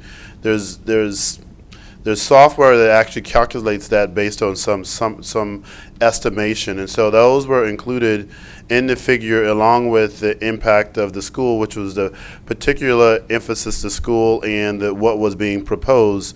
So all things being equal, those are the things that primarily impacted what resulted as a level service B. And again, level service C and D is what's generally accepted throughout the city, and even if there was a percentage of error that would err on the side of it being a lower number in terms of the counts, it still would not put it into a level of service below a B minus or even C for that matter, which is still very acceptable when you talk about constructing roads. I mean, congestion will occur with development, and again, cities generally accept C and even D as far as level of service, and we're still talking about a level B, which is pretty good when you talk about road networks.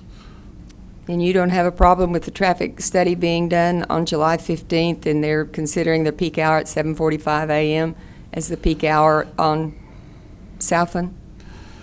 We believe that the study was done accurately. The biggest issue that came about was the issue of the school population, and that was accounted for in the study. Like modeling more so than putting down a traffic counter, I guess. Correct. Right. There's software that takes in all these variables into account, and they did. And that's why you see a difference with the AM and the PM. But again, the level of service at B is what would be ideal. In fact, most cities know they can't achieve that just because of the density of development you find in most urban areas. And I want to thank Rebecca for providing me the entire study in my Friday packet. Speaking of Rebecca, Rebecca, why don't you go ahead and stand up? She's new with the city. This 2 weeks, and I threw her in the frying pan. She is our new planning manager, and so you'll have the opportunity to see her maybe more than you see me. So thank you, Rebecca. Any other questions regarding the stuff? Let's open it up for public comment. I suppose there will be public comment. Come forward if you would, please. I would ask that you state your name. I will give you 3 minutes. I I would ask that maybe it not be the same comment over and over, but we know about the traffic. Your turn, ma'am. I respect that greatly. I'm Linda Silva. I live on Laurel Oak Drive, 4010, the closest to the Oak Grove end of all of this situation.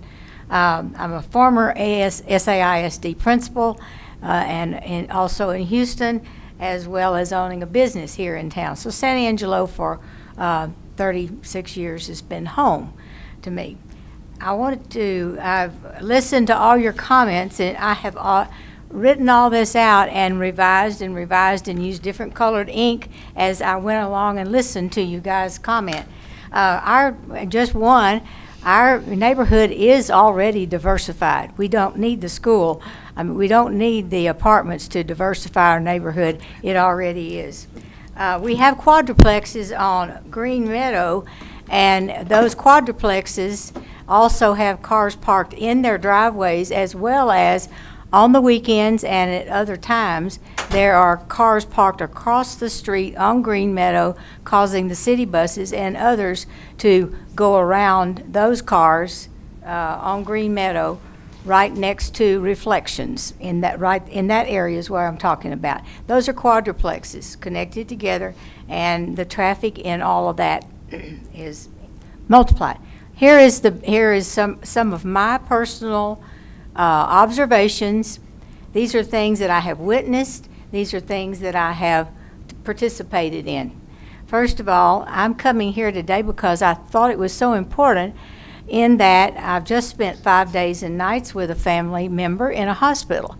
And I thought, I'm dead tired, but I'm going to get up and go today because this is really important.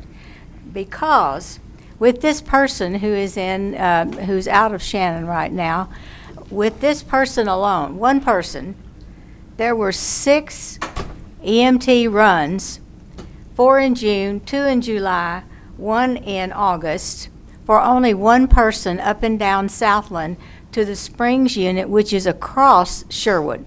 So we have not only the traffic that's going along Southland heading toward the only other access, which is Oak Grove, to get to the loop, and they go frequently. We hear ambulance runs all the time, frequently, down Oak Grove to Meadow Creek and Plaza del Sol.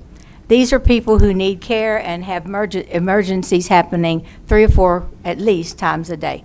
Then let's go across Sherwood the other way, heading toward Grape Creek, and we have the Springs unit, and we have Royal Estates, where elderly people are also housed, and ambulance runs are frequent there. So I'm giving you just 6, one person who had 6 calls going up and down Southland. Okay, I am, being a former school principal, I walk to Bonham nearly every day. I walk about 1.5 miles at that point, and I've walked in front of the school, and I'd left my account at home, but walking from the alley across Bonham all the way to the end of Bonham property, there were about 15 cars just within the space of the school. 15 cars going one way. I turn around and I make the little turn there and come back across, and I count 15 more. So that's my traffic study, and that's real time of cars going across. The traffic, I like to use the word multiplied because that's what's happened. Traffic's been discussed here very thoroughly. Firemen and EMT runs, we've talked about that. The multiplied cars, since I've moved where I have, there were more patio homes that were added on Oak Grove, and on those patio homes, there are cars parked in the driveway and along the street. The townhouses that were built at the end of Oak Grove, almost to the loop, they have parking in the back, but these people park along the front, and those cars are there all the time as well.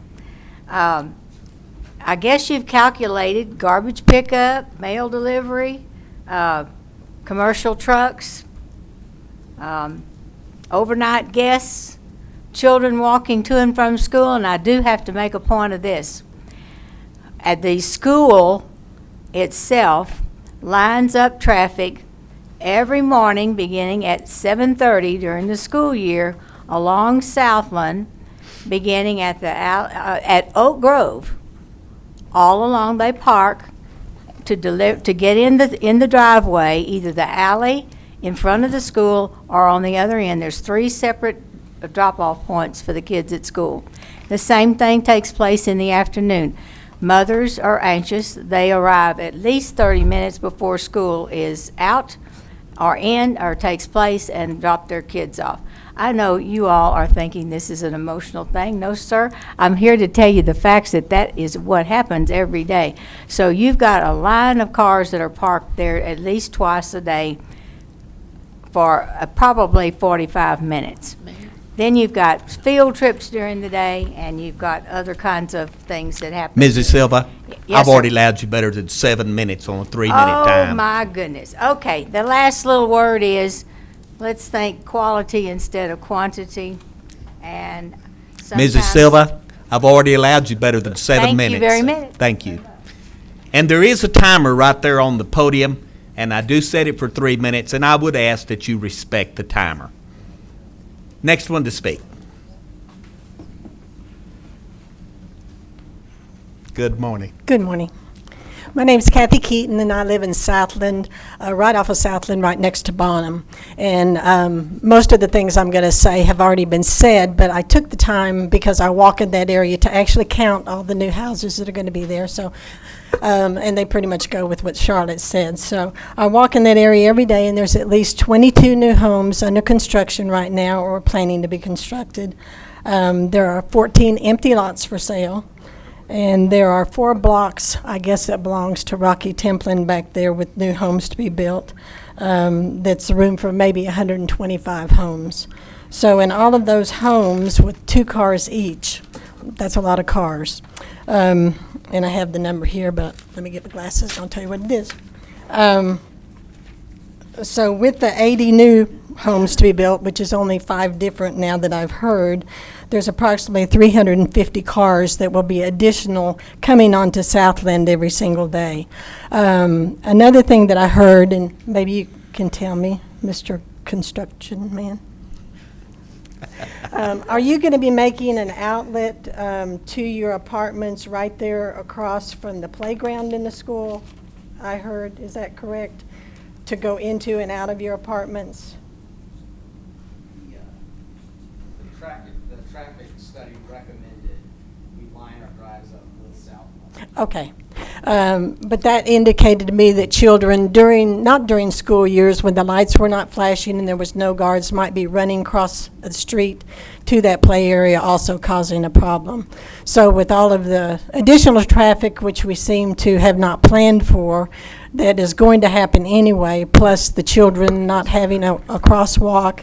We hope that they'll go to the crosswalk, but we know children will be children. So I'm just concerned for the safety of the children.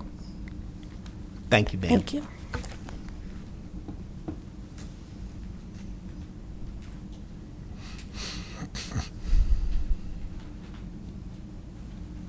My name is John Moore. I live at 5225 Oak Grove Boulevard.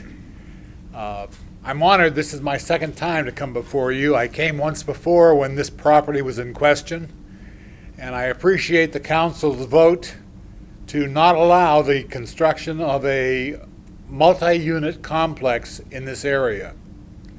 It has been zoned as RS1. I bought my home in an RS1 district, and I appreciate the fact that it is primarily RS1. I would like to encourage you to stand with the residents again who are in opposition to the construction of anything beyond. Now, you keep referring to the number 75. The number that I've heard quoted is 50, which is a drastic removal from the possibility of 80. And so I would ask that you stand with the residents and hold this at RS1 as it is currently zoned. Thank you. Thank you, Mr. Moore. May I read an email from the school district while others are coming up? Yes. I received an email from the school district spoke with Dr. Bonds this evening. The district remains opposed to the zone change request. One of their biggest concerns is the additional feeder road coming from the proposed development onto Southland. We are also suspect of the traffic study. They say conduct another one the week of August 25th through the 29th to see how accurate this traffic study is. We have our first admin meeting Tuesday. Not sure if we can attend, but the area property owners should be there in force. Just wanted to read the email from the school district this morning. Further public comment?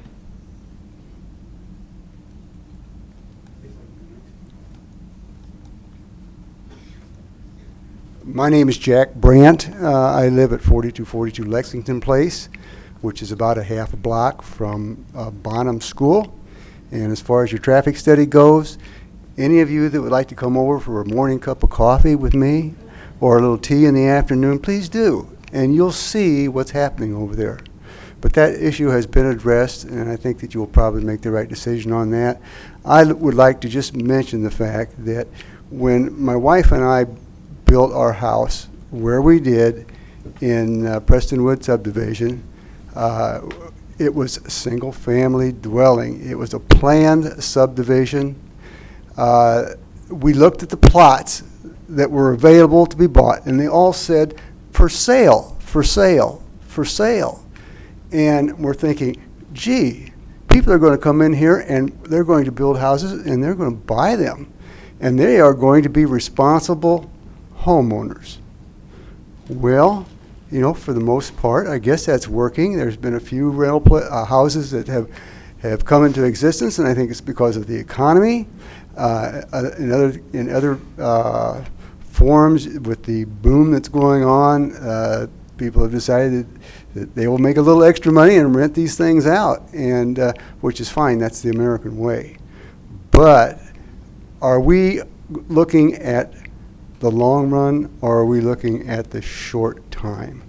Do you want somebody that's going to come in, buy a home, invest their money in it, and live in it and take care of it?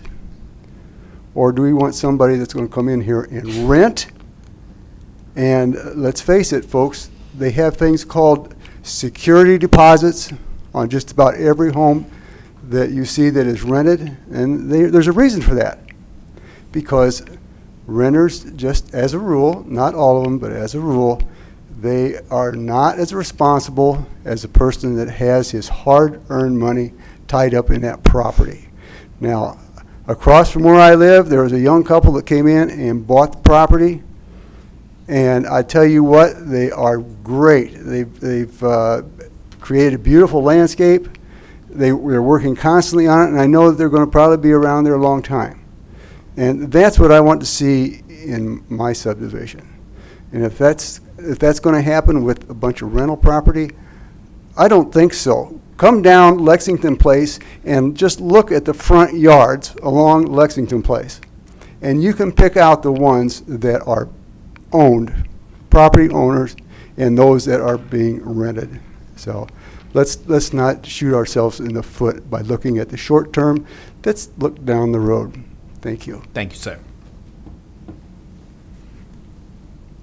Next.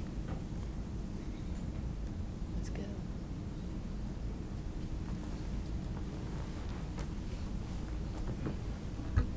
Here we go again. I'm Vera Kirkpatrick, and I live just a few blocks from Bonham School. I lived in Austin during 85 to 205, during the boom there. Like here, the city allowed excessive building of apartments, strip malls, hotels. Then it happened, the boom was over. Now, I did some statistically looking, and it seems that booms last 5 to 7 years, statistically.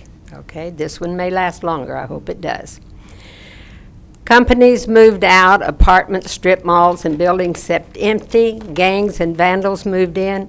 Slumlords came in, and many apartment areas were poorly managed and became terrible places to live. The homes that were purchased stayed, but the apartment dwellers left. The San Angelo In San Angelo, any direction you look, there's construction of apartments, hotels, strip malls, and so on. This is great for now. I did some statistics and found that apartments are rented now here for 12 months, for a year. Okay. We had people, there's a rental house beside us. We have been there 7 years. There have been 8 families move in and out of that apartment with the boom that's going on. One time, there were 9 men living in this house. In apartments, I lived in apartments 5 years in Austin, and it's amazing. We were one of the few that stayed there. Most people are there for short periods of time, and I understand now the leases are for a year. So we bought our homes as permanent housing. I know people move, but if we put apartments in our neighborhood, then what's going to happen when the boom ends? We ask you to keep our place for single housing. Please don't wait until a child is killed by allowing more traffic across from our school, and then you'll wish that you had done something different. I've lived in apartments, and I know that it's important and it's a place for people to live. But we do need to keep it zoned as it was when we bought our apartments, when we bought our homes. And so we ask you to keep it the same. Thank you, ma'am. Oh, do you want to see the petition? I do have a petition. I only have 2 copies. Are these mine to keep? They're all, they're the same. But these aren't mine to keep. They're mine to keep. Yes, you can read. Any more public comment?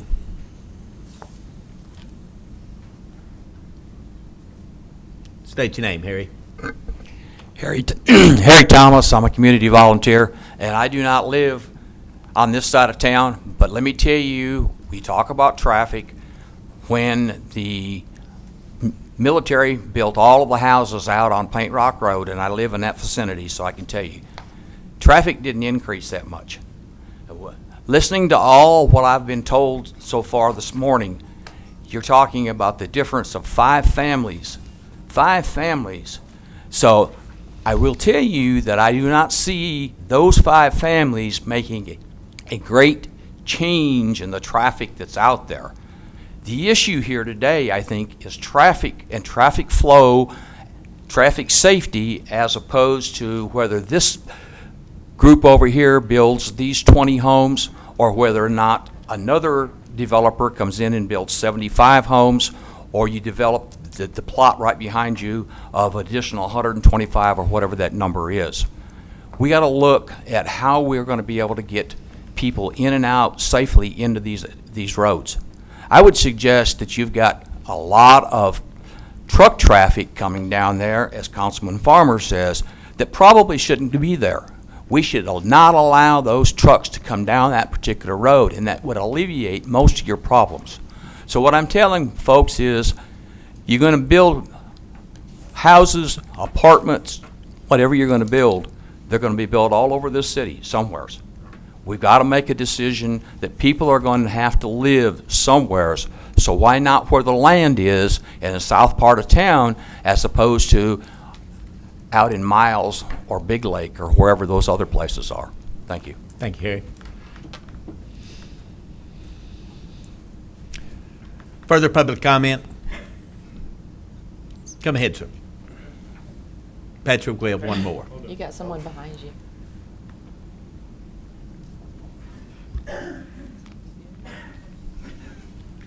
Good morning. I'm Richard Salmon.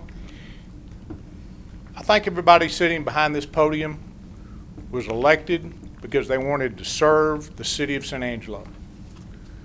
I would submit to you, yes, there are traffic issues involved with this, but all that traffic, probably Walmart and Sam's at the end of Southland Boulevard, created a lot more traffic than this ever will. Secondly, I do think there are solutions. I think Carl is indicated, and you can verify that with him, that there's a possibility of creating a left turn lane. There is a left turn lane coming off of Sherwood Way up to Walmart entrance. That could be extended, create a left turn lane that I think he would substantiate, would create a better traffic flow. But I would submit to you that this is a good project by good people, by good developers. There could be a lot worse things that go in this location. You could have a scrapyard. You might have a drive-in movie theater. This is a good planned development for the city of San Angelo. And I think that if you're looking at the big picture, which I think you are, that this is not a District 6 issue. This is a city issue. I think it's good for the city. And all of these people, I'm sure, have valid arguments for not wanting it in their neighborhood. But I'd like to speak for, what about the retirees? What about the retired military? The teachers that might want to live across the street? The workforce people that are living, that might work in these places where they can walk to work? I'd like to speak for them because they're not here. So I think if they were here, they would say they would like to see this development and have an affordable place to live in a great community in San Angelo. Thank you. Thank you, Mr. Salmon. And that scrapyard out on the north end of town is 2 blocks north of the city limits of San Angelo. So it's in the county. There's nothing we can do to stop it. And I'm just throwing that out there. Anytime you've got county land, you can have a whole lot of things you don't want. And mine's 2 blocks out of the city limits. Any further comment? No. No. Is there any other further comment before we start? I'm Vera Kirkpatrick again. I was going to ask my group to stand. They wanted to stand up and let you know who they are. All of you. Good. Okay. Oh, how cute. So that's just a sampling. Okay. Thank you, ma'am.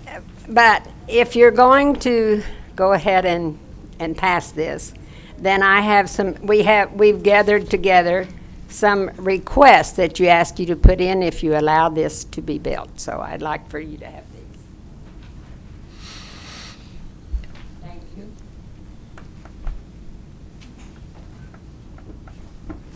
Further comment before we take a vote on this? Can we look over this a second and see what she asked? Yes. She's asking for.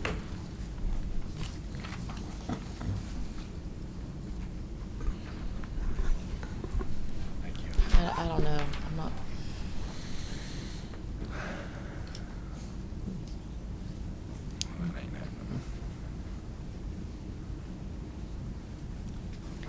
While we're reading this, can I ask Patrick a question? Maybe also a question and a suggestion. I think we see our future, and we're going to be looking at a lot of new development, and probably in this part of the community, maybe up in Dwayne's neighborhood as well. But can we see the thoroughfare plan every time we see a rezoning request? Absolutely. Yeah. Because I think one question I would have is, just like with the other side of this development, what is projected there with regard to street system? Certainly, we can do that. Okay. One thing that I would like to add, if I may, is it has not been touched on, is the drainage issue that we have in the area. Of course, the arroyos, and that's the reason I was out driving on the dirt roads and looking at the drainage and talking to Mr. Carl. If you'll just stop and recall the drainage that we required of Sam's, and through there, this is will be right next to that property, and the apartments that is being built on Sherwood Way, the drainage issue that is through there, it's a huge amount of water when it rains too much and flooding, and we need to be careful of any project with reference to how they're going to handle the flow of drainage, because this is right there. It's not a designated arroyo. It's called a, what is it called? It's The drainage easement? What are you talking drainage easement, yes. Thank you. Couldn't come up with easement. It's okay. It's Dwayne. right here. Rodney? I'd like to move that we accept the ordinance or the zone change as presented, with the exception of adding the 16 trees for screening trees on the back to the PDD. There has been a motion that we accept it as presented to allow it to go to the PD development from RS1 and R&E. Do I have a second on the motion? I'm going to second that. We do have a motion, we do have a second. And with 7 of us here, we're not going to have the same luxury that the planning department had, because we're going to have to make a decision here. I do have a motion, I do have a second. Is there any further council discussion before we call for the vote? I'll allow, if there's any final comment, I will allow it. From the Okay. public. I'm calling for the vote. All in favor, please say aye. Aye. Raise your hands. Nays, raise your hands. Put a 6-1 on it. It passes. Let's move on, and I think, Rodney, you wanted to go to 24 at this time. And I think we can do it real quick and then go to lunch. I think I don't that's a think this will good take idea. any time at all. I'm ready for a break. Let's do 24, which is discussion and reviewing and possibly limiting the number of terms a city council member may serve and providing further direction to staff. Rodney, this is yours. First of all, I'd like to say that I asked for this not because of any sitting council member or members that are up here. I'm asking for this because this is something that I believe in, that we should start from the bottom and go up in our government. And if you look at most of the cities of any size in the state of Texas now, they all, or the majority of them, have term limits of some sort that are in place. What I would be proposing, and I know that we have to go, this has to be put on the ballot and let the residents of San Angelo decide this if we pass it as a council, and I'm just asking the council to let the public decide this. The majority of the time that these motions have moved forward, it's overwhelmingly been approved by the public. So I'm asking that, and what I would like to do is set a term limit of 3 terms in any one position, consecutive terms in any one position, any full or partial. So it could be as little as 5 years, it could be as much as 6 years, and that's just one position. So you could technically serve for 6 years as a council person and then 6 years as the mayor. Total of 12 years. Comments from council? You want to start it, Liz? Not really, but I will. I think that there are a lot of discussions occurring at the federal level that have maybe only some relevance to the local level. I certainly don't want to try to bring every discussion that has some federal implication to the local level. I think that local government is very different from our federal system. It's very responsive.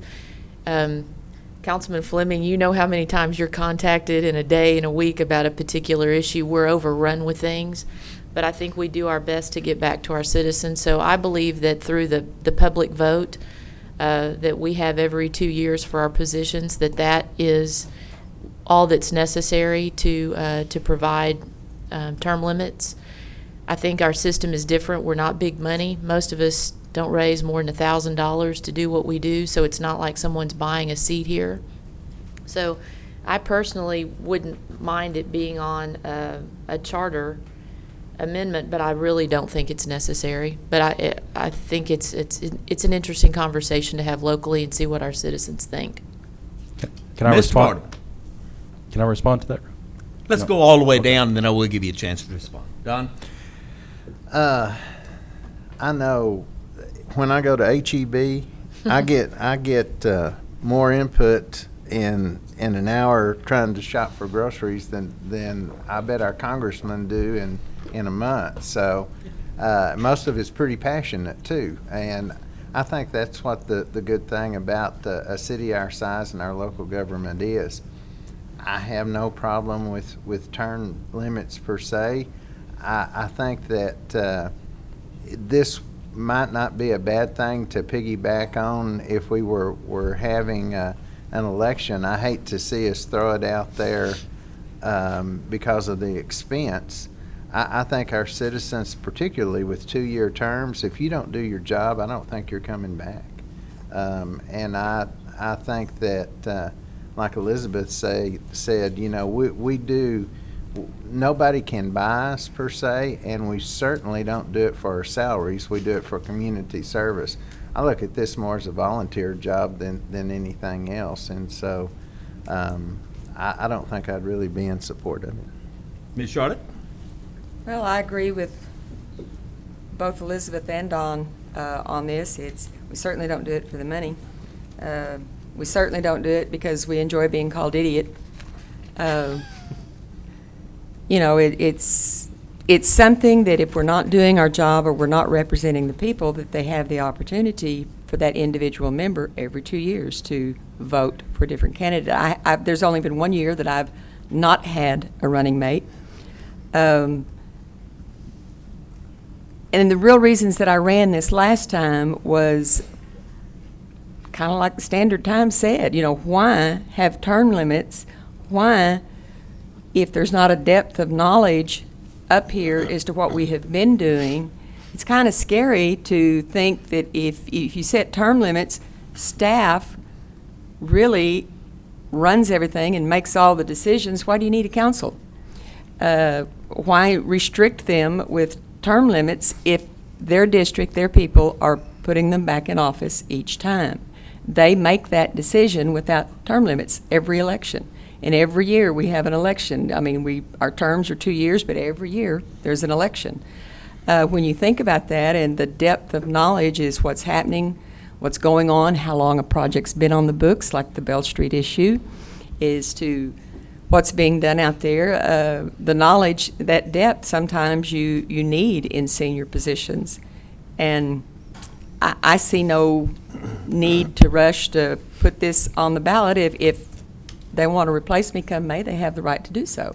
The folks in my district. Now, there may be others, like Mr. Fleming said, others in his district who ask him to suggest term limits. Well, maybe that's their way. They can't vote for that person, but that's their way of getting someone out of office. I see it as something of that as the tool. And that's why we have single-member districts, is we represent each of our districts, and the voters will decide. Well, I will admit, as 10 years as a city council member, drawing $40 a month, and now as a mayor I draw $50. I have built I am a multi-hundredaire. I see no reason for term limits. I mean, it's done. Every 2 years we have to stand election, and if the people don't want us, I guarantee you they will vote against us. So if we do our job, they'll reelect us. If they don't, they'll find someone else. I think term limits on the local level where we're not serving for money, I don't see it at all. Johnny? Rodney, I truly appreciate the conversation, the idea, but I too am falling on this end where if I would have been if my term would have been up this last time around, I'd hate to think what could have happened, and I think it was the folks, because I was very undecided at the end about running again, but then when the folks that elected me really came after me, you've got to do it again. I didn't think I was going to do it again, but again, that reassured me that, am I perfect? No, none of us up here are perfect, but at least I can feel good about the job that I'm trying to do. You know, it's tough at times, but again, I think I'm just not comfortable with not being able to represent folks. It takes a couple of years just to get your feet wet. When people say, how do you do it? Well, it's you just have to have common sense. But it takes a little while to get the routine of how everything operates, and so a couple of years it wouldn't cut it. I think. I'm going on and on, but It's lunchtime. Yeah, it is lunchtime. But I appreciate your conversation, and but I'm kind of like Marty. all of these folks. I'll defer my comments to Mr. Fleming, because based on the 5 previous, I don't think it'll matter what I say. Yeah. You got the last word, Rodney. Well, it probably doesn't matter, but I was asked by several residents in my district to bring this forward. And a couple of things that I will just point out. One of the things that I was going to bring up, Don, is I wasn't going to ask for a special election. It would be during next May's election, which is the normal election, so we wouldn't have any extra added expense on that. The next thing that I will point out, Liz, you said $1,000. I raised between 5,000 and 6,000 in mine. There are no campaigns anymore, hardly, unless you run unopposed, that you can do for $1,000. It just almost is not possible. And I think you raised a whole lot of money. Well, I did, but I didn't want to point that out. Yeah. I thought that But would I'm be saying gauche, but thank you for doing so. And the statistics show that over 80% of the time, the incumbent is going to get reelected as long as they just keep running for election. And especially when we see how low this last turnout was. I mean, it was miserably low. And, you know, it's sad that we don't have more turnout and we don't have more people that will help guide who is up here. You know, my election came down to, I think it was 47 votes. I won by 47 votes, which to me, it's very, very sad that I think I only had a total of 500 votes in my district of 16,000 people. So I brought this forward just to make a point. I see the handwriting on the wall that I'm not going to get this. I really wish that I could change your mind and get several of you on board to let the public decide this, because I know what's going to happen if this goes up for a vote. I feel fairly confident that they will be in favor of it, just as they have been in the majority of the cities nationwide. But because you guys won't let it go forward, they don't ever get to say. That's all I have to say. There is a petition process, and if the citizens if the citizens really want this, and with the last elections being a very small turnout, all they have to do is get a petition and get the required number of signatures, and then it's not our decision. It's a decision that is made by charter. So there is a procedure. If you do have people that are truly interested in this, they need to get a petition together, get the amount of votes and signatures, and we won't have any say-so. Mayor? Yes, ma'am. I'm sorry. Go ahead. I'm not sure when we're up for another charter election. I'm not sure exactly what drives that. I was thinking November, but I may be wrong. But I can see where this can look like the foxes guarding the hen house. So I think some public discussion would be fine. And maybe I don't know if we've had a charter committee before that kind of vets some ideas, but I'm not afraid of it. I don't think that we're the right people to be asking, though. I think it's like the mayor said, there's another process that drives it. But the charter would be the non-special election where that could be dealt with. And we do need a charter committee. We had one several years ago, and we had some charter elections. That's been 4 years ago, I think, is when we had. And there's a lot of things that we need to look at our charter, because there's a lot of revisions need to be made. And I would certainly be in favor of a charter committee. 7 years ago, she said. Has it been that long? Well, 2007 and 2010 is when we had charter. Okay, well, 2010 So is we're when I was. probably, yeah. Yeah, so it's. Mayor? I would be glad to put the committee back together. Yes, sir. I think that committee considered more issues than actually ended up on the ballot. Yes. So whether an issue ends up on the ballot, it certainly can be discussed by that committee. And that may be something we'll need to look at. Charlotte? Yeah, there's another way of looking at it, Rodney. If, of course, the mayor is the only one that everybody in the city votes for, so you don't have to live in the district. But if folks in Johnny's district likes the job that he's doing and want him there, but let's say someone in my district wants him off the council, vendetta or whatever, this is their way to do it, don't like him, I can't vote for him. So let's get term limits, and that way I can get rid of this one or that one. That brings out a lot. I agree that a charter review, a charter committee, and, to look at and to see, if I just happened to have with me the increases in salaries over at the county that everybody's going to get, $4,000 or $5,000, $6,000 a year that they're voting on for themselves. But this isn't about a salary. I mean, it's here to try to do the job and represent the people in our district. I remember when San Angelo didn't have single-member districts, and everything was ran by a certain 4 or 5 folks, and wasn't acceptable, and I believe in single-member districts. So we can review it. I'm not sitting up here and saying, well, we're not going to do that. That's not what I'm saying. It's worthy of review, but don't think it's necessary. If there's no other further action, it is 11:58. I'm going to read the executive session, and we'll take us into executive session. Executive closed section, executive session under the revision of Government Code Title V, Open Government Ethics, Subtitle A, Open Government, Chapter 551, Open Meetings, Subchapter D. Exceptions to requirement that meetings be open under the following sections. Section 551-0712, to consult with its attorney on a matter in which the duty of the attorney to the governmental body under the Texas disciplinary rules of professional conduct of the State Bar of Texas clearly conflicts with his chapter regarding quarterly invoice dated 7/22/14 for services rendered pursuant to the interlocal agreement between the cities of Midland, Abilene, and San Angelo effective 4/9/2011, West Texas Water Partnership, and subject to confidentiality under said local agreement, interlocal agreement, and to consult with its attorney regarding West Texas Water Partnership. Section 551-072, to deliberate the purchase, exchange, lease, or value of real property pertaining to Lake Nasworthy project to the value of Lake Nasworthy addition residential lots owned by the city and land north of the industrial park owned by the city. Boss, what do you think we're looking at in time here? An hour, probably. About an hour? Yeah. It is 11:59, and we will do our very best to be back here by 1 o'clock to resume our meeting. I now take us to executive. It is 1:26. We're still missing Charlotte, but we do have a quorum, so let's move on. I have had 2 requests to move up 2 items. One of them was item 23, which is a budget item.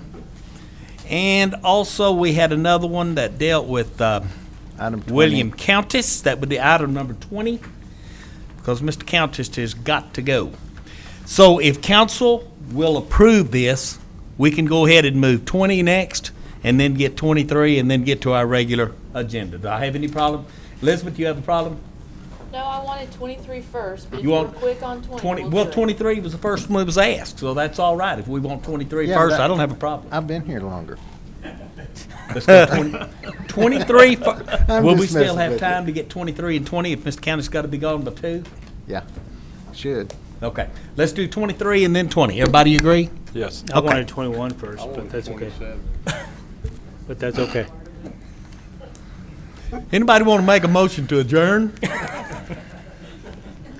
Let's go with item number 23. You ready, Morgan? Discussion, possible action regarding fiscal year 214-215 budget preparation, including but not limited to major funds, revenue, and expenditures, progress on council priorities and goals, consideration of a record vote, proposed property tax rate. Morgan Chegwidden, you are on, ma'am. Okay, so those are the 3 things we wanted to go over with you this morning. Forgive me, this afternoon. But we wanted to give James Flores, our manager with code compliance, an opportunity to speak first in response to a question from last budget discussion. And so I'll have a seat and let him speak to that question about fees.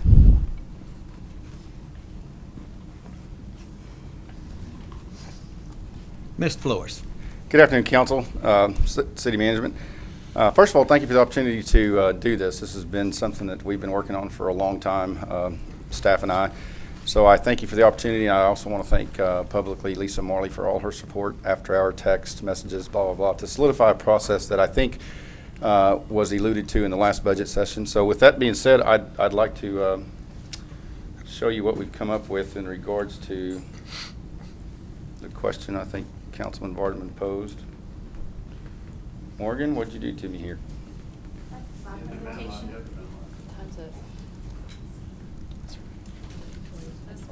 There we go. I can't say what these things are.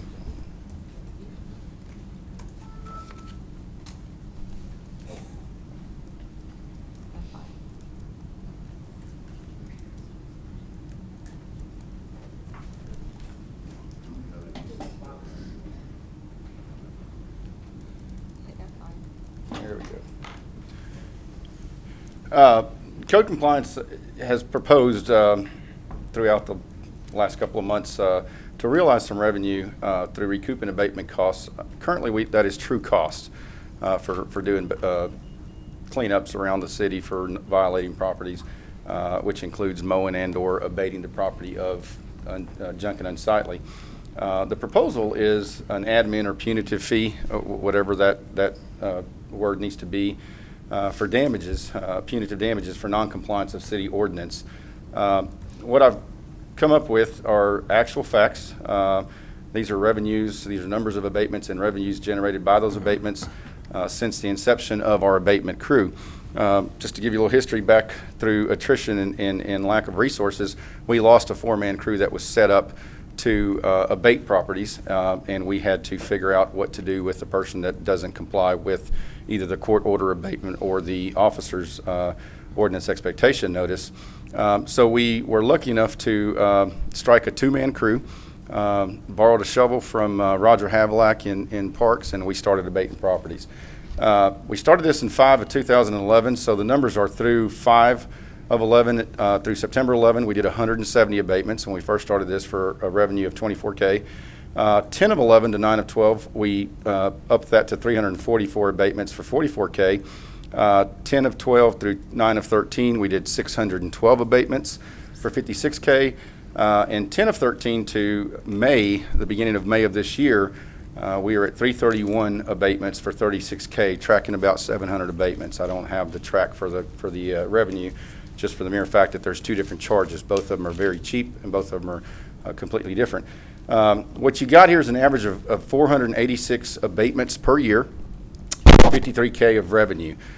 So in a perfect world, you do 486 abatements, you're going to generate $53,000 worth of revenue. Again, that is at cost revenue. Very, very, very at cost revenue. What the proposal does is it combines that 486 number to add a punitive damage fee of $150. That fee, I carefully monitored that. It ranges from 100 to 500 within our sister city comparisons.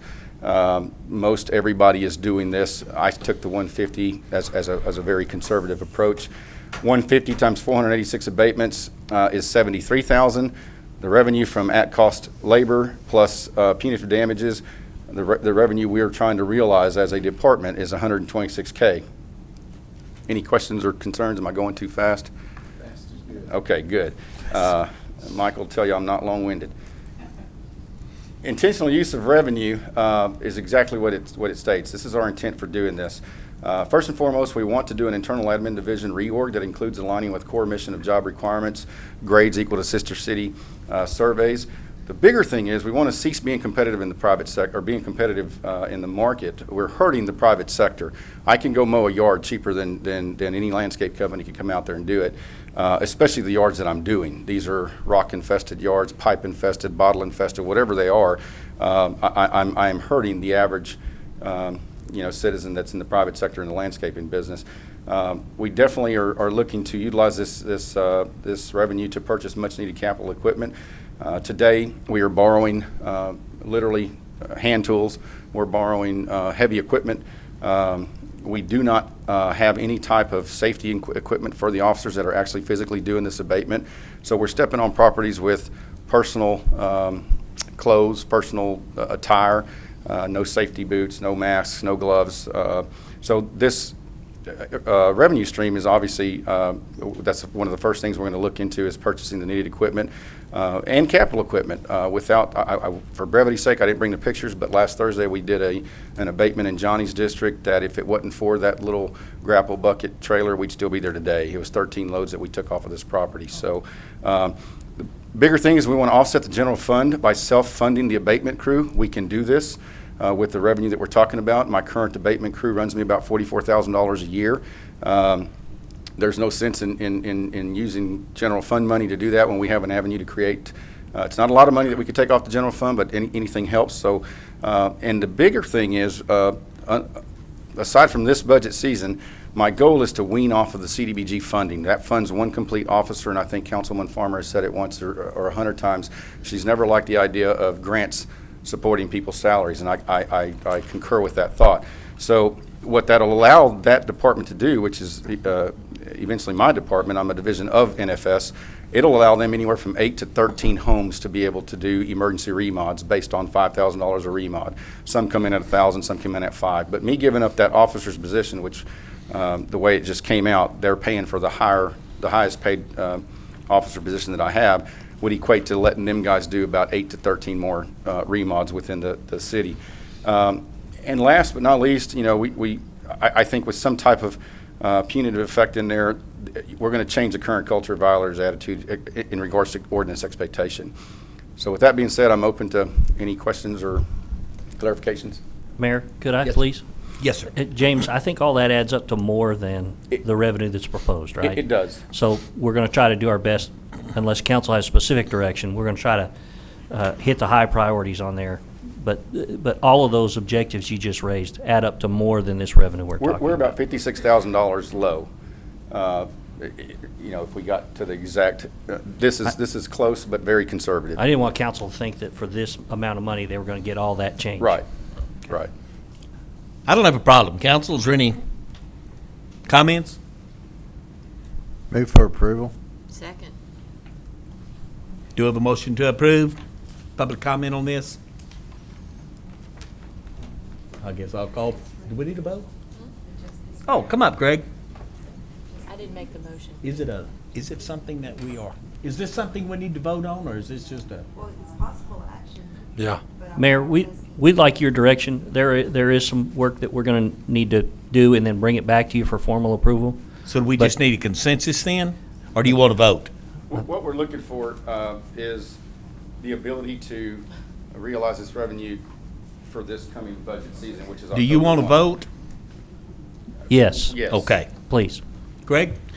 Greg Myers, wanted to bring up 3 points because this fits in with what you were talking about with some of your zoning issues, where you try to tie everything together, connect the dots so that one thing supports another. For the last 10 years, I've been working with neighborhood resources, neighborhood and community services, and with code compliance.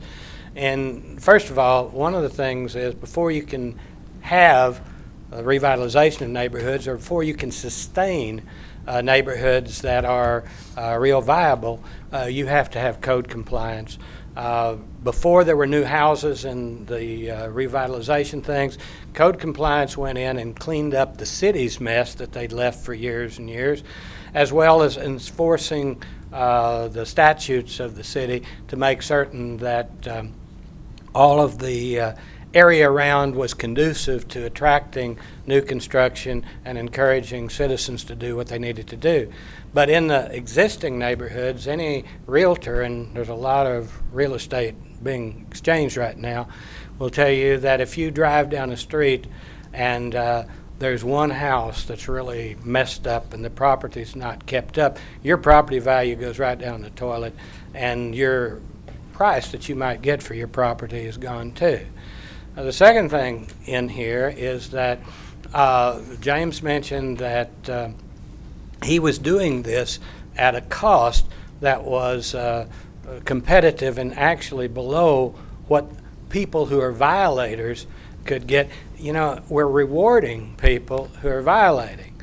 A couple of weeks ago, a nice police officer stopped me and reminded me that those signs at the corners don't say slow, they say stop. And, you know, when I went down to pay that fine, it had a whole lot more impact on my behavior than my wife telling me that you ought to really slow down or actually stop at those things. And there's no incentive for people to clean up their property. If the city is acting as a charity agency, they'll do it for you cheaper than you could do it for yourself. And it's the work that code compliance has done in this city. You saw the number of abatements that they did increasing year by year without increasing staff. These people are doing a great job, and people should not be rewarded for violating, and they should have the resources they need to do the job that they're doing. And I hope that you not only approve this eventually and include it in your budget, but you look at the work they're doing overall and the necessity of increasing their resources because, like everybody's mentioned, the increased traffic, the increased number of houses, the new people that are coming in that are transients, their job is going to get a lot harder than it is now. So I just, this is a really good thing that he's representing. Thank you. Thank you, Greg. Any further public comment? Not, I'm going to call for the vote. And the vote is that we add a punitive charge to the fees so that we're not cheaper than the guys that do this for a living. It has been seconded. All in favor, please say aye. Aye. Any opposed, nay. Put a 7-0 on it. Ms. Morgan.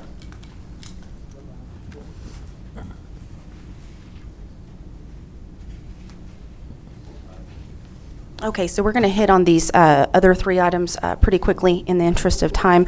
Also, since we've spent a lot of time talking about these items already, and there haven't been a lot of major changes. We were going to go over the changes in major funds, revenue, and expenditures. This is something we usually do this time of year, every year in the budget preparation cycle. But since we've been in so many conversations lately, there really are no substantive changes since last meeting. They're all the items that we've been talking about. For example, increasing the street maintenance. I think we have consensus buy-in on that. The pay increases, how to implement those. I believe we have consensus and buy-in on that. Lisa Marley is available for discussion from Human Resources that we've set aside a number equivalent to about 5% for non-civil service, for non-meet and confer, and she presented some information a couple meetings ago about the impact of that on our marketability and to achieve that council goal. Also increasing the city contribution for employee and retiree health insurance. Unfortunately, since we've got to introduce a budget ordinance next meeting, and there's still a lot of uncertainty surrounding how that impact is going to be, our recommendation is to budget that up to 14%. That we know it could be the impact, so that we know that we have those funds set aside to be compliant with any issues that may come out. However, if that number is less than what we've had budgeted, then we certainly will be able to capture that and reinvest it in other items, as is the council's or city manager's direction. So that would be our recommendation. And that's all that will change in the major funds between today and when we get the budget to you for proposal. The next item is to just give you an update on the progress on council priorities and goals. Again, this is information we've been over recently. Usually we speak about it at this time, but because of the good progress we've had in work sessions recently, I think we're all up to speed on that today, that of the 5 items before you, some do not have action today or in this year's budget. However, we're continuing to work through them, and streets, we're moving hopefully from what was a 12-year maintenance cycle to an 8-year maintenance cycle. That's what this budget will bring to you. Salaries, bringing an adjustment to market. We will make progress towards that target, towards that 3 to 4 year plan. Improved development process, again, no action in today's budget, and the police station, no action in today's budget. So just a quick summary on how this year's budget will affect those priorities. So then that brings us to the last item, item C, which is consideration of a record vote. Recall, to be in compliance with the state truth and taxation guidelines, that it's necessary that when property tax revenue will raise more in the coming fiscal year than last year, we have to have a record vote. And so that's simply a write down of everyone's vote to levy a fee or not.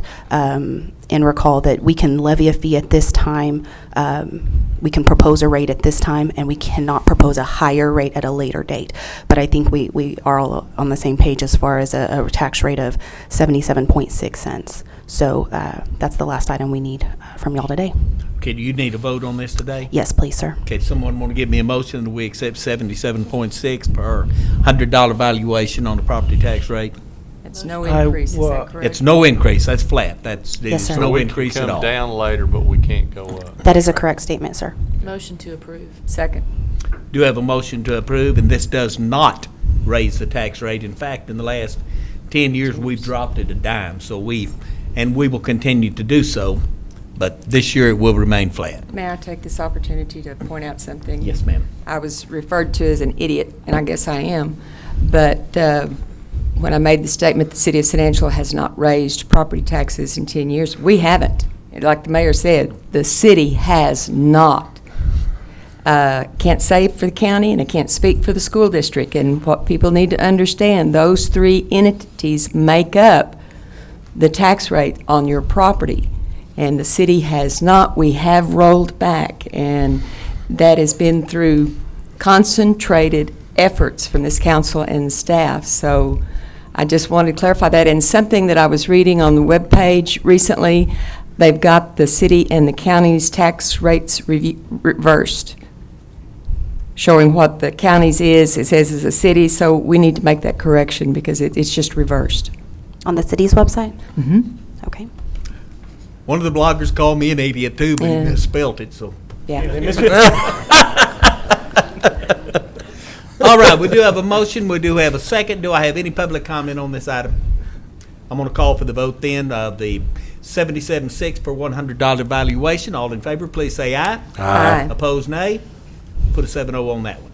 Is this all you need, Morgan? Yes, sir. I just was gonna. I think you'll have it in your background. The upcoming calendar deadlines. We're getting down to that truth and taxation deadlines. There's not much room for discussion anymore. But August 21st, the next meeting, we'll bring you a budget ordinance, and then into September, we'll bring you your tax levy ordinance, and you'll start to see the publications and all that are required. Thank you, ma'am. Thank y'all. Remember that our next meeting is a Thursday meeting. Am I remembering that correctly? You are Didn't we remembering move that correctly. from the 19th to the 21st? Yes. I do want to just very briefly point out that it should be on. The tax rate is actually not in the city's website. It's on the San Angelo Live website. Okay. It's switched over. So, Thank you. Okay. I knew I saw it somewhere. It's in San Angelo Live, not Yeah. us. Why are we moving our meetings? Availability of the building, wasn't it? No, I thought it was time restraints and schedules to post about the tax rate. No, what- it was availability of the building. In April, there was a discussion.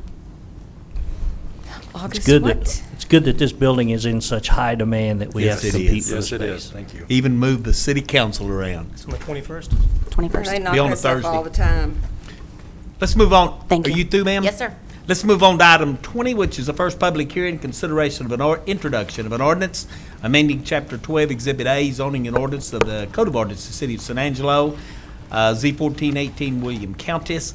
An ordinance amending Chapter 12, Exhibit A of the Code of Ordinances, City of San Angelo, Texas, which said Exhibit A of Chapter 12 adopts zoning regulations, use district, and a zoning map in accordance with a comprehensive plan, but change the zoning and classifications of the following properties, to wit: 1940 St. Anne Street, located approximately 1,700 feet east of the intersection of South Bell and St. Anne Street, more specifically occupying 4.75 acres of the G. Schubitz Survey 0326, Abstract 1854.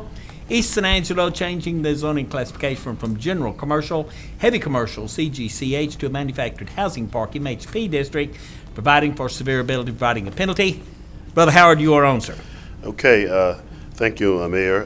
This item came up as a result of the robust discussion you had about the RV park, so we probably don't want to revisit all of that. However, during that period, we did have a situation come up where a resident who was an RV park owner had a special use permit to operate a mobile home / trailer park / RV park, and the intent of this action is to legitimize the existing use of the property, and it did go before Planning Commission. Well, let me just say, there were 3 notifications sent out, and none were returned. Planning staff did recommend approval. It did go before the Planning Commission, and they unanimously approved it as well. Again, there was a special use permit that was granted in 1972. There was some questions about some of the language included in the permit, and so the recommendation was to move forward with legitimizing what was existing and to move forward with the MHP rezoning, which is what's you're entertaining today. So I can show you some more background. However, that's a general This synopsis. is really just housekeeping. Yes, it is. It's just legitimizing an existing business to make it right. That's correct. I move that we accept this change as written. Second. I've been working with Mr. Countess since I've been on here, so be good to get this done. Charlotte? Well, I got a phone call with specific to this, so I drove the entire park. I'm amazed that maybe code enforcement needs to be out there for habitable conditions. I don't see how we're passing health code, and it needs to be looked at. It's totally separate.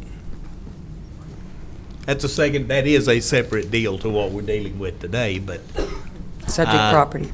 I'd like to hear more about this. I mean, just because there's been, is this a mistake of the past by someone and we're legitimizing that just because it exists on the ground? Not exactly. The special, well, yes and no. The special use permit was granted in 1972. The applicant requested a mobile home park. He received a permit for a trailer park. At the time, there was no language specific to how that was defined, and so he's been operating as a mobile home park or manufactured home park since that period, and it's obviously changed ownership hands. And so it was an existing park, but the zoning never was consistent with what was being used for. But the vehicle used or the instrument used was a special use permit, and so. In addition, the electrical services installed is consistent with its use, not necessarily consistent with that initial special permit. That's right. And so we believe that you know, the use represents the substance of what the understanding was, and the vagueness or inconsistency we believe exists in that initial special permit. Well, and along with that, Mr. Countess and his partners are wanting to improve the facility, but they, after their initial purchase of it, weren't able to get permits because of this FUPA, and so consequently, and rightfully so, he didn't want to spend more money on it until he could get this worked out. And realistically, he could continue to operate the park under the special use circumstance He from could. now on. We believe that there was error on the part of what was envisioned in terms of the use, and our belief is that it would be, we have more purview over how to look at the development moving forward if we were to bring it in compliance with an existing zoning classification. So this is what this is intended to do. Do have a motion to approve. I do have a second. Do I have further council comment first? I have a quick question. Yes, John. Patrick, how up to date is this photo? Which one? You looking at a photo? The aerial. That one. It's fairly recent. I mean, I thought there was a lot more mobile homes out there, but. Well, I mean, this was a couple months ago. I don't believe that the applicants, there shouldn't have been any additional mobile homes, but, so I can't really. Okay. Yeah. Is that all, John? Charlotte? I have to ask, our Texas Bank Sports Complex is right there. It's on the other side of the schoolyard in the city's yard. How does changing the zoning affect the purpose and for the softball complex? It doesn't. It doesn't. Actually could be an advantage to the extent that he has RV spaces available. People who travel to town and want to stay in an RV could utilize this property. And again, it's well, that in addition, I mean, the actual site is being used as a mobile home park, and again, this is legitimizing it, so it doesn't impact, in theory, what's actually happening today.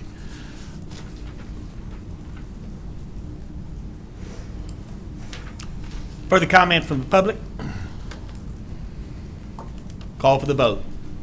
All in favor, please say aye. Aye. Opposed, nay. Nay.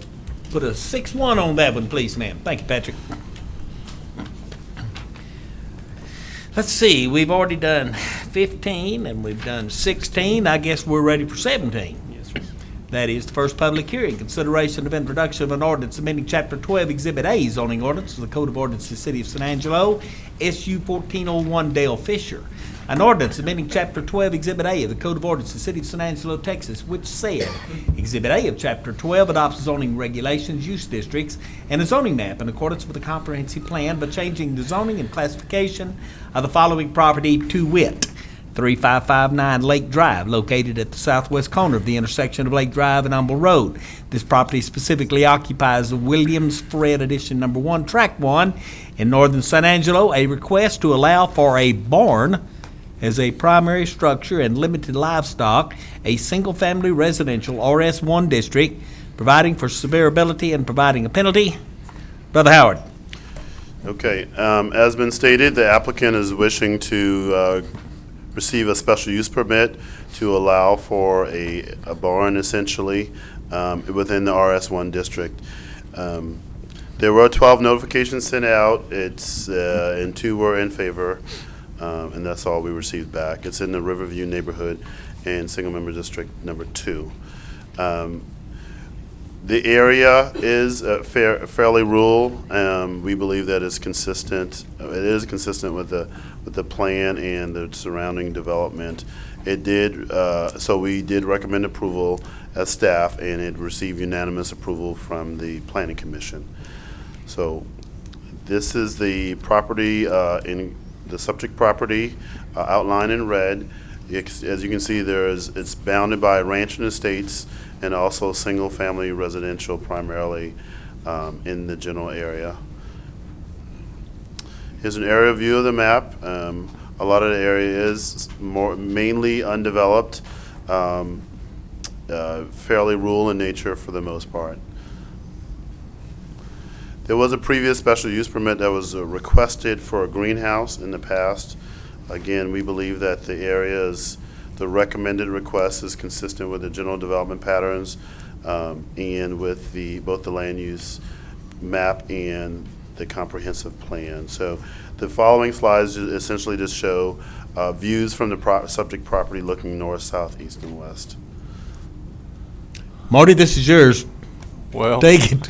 I mean, this is not like building quadplexes in southwest San Angelo, but this is using a barn to live in. I have a small barn, and occasionally my wife sends me out there to live in it for a day or so. So I would recommend approval.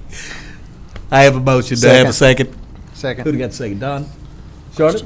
I just have a question. What is the drainage? They want to put 5 horses in. What is the drainage, the water runoff situation here? Well, in looking at what was being proposed, it didn't trigger a study per se, but, and so we believe that it was minimal impact in terms of the stormwater management. I have questions. Elizabeth. I'm looking for the special, okay, here are the conditions. So what you're proposing that a barn be built on a single-family residential lot. Correct. With no residents on the lot. So essentially that is a non-residential use, correct? Correct. Okay. So in these proposed conditions, is there any stipulation as to by what time they have to build a residence? There is not, however, that could be a condition. Well, I think, certainly the area has a very rural character. My only concern is that over a period of time, when someone doesn't live and occupy the area, they might not take care of it the same way that the residents do. It's kind of an out of sight, out of mind. So as a matter of policy, I don't like this.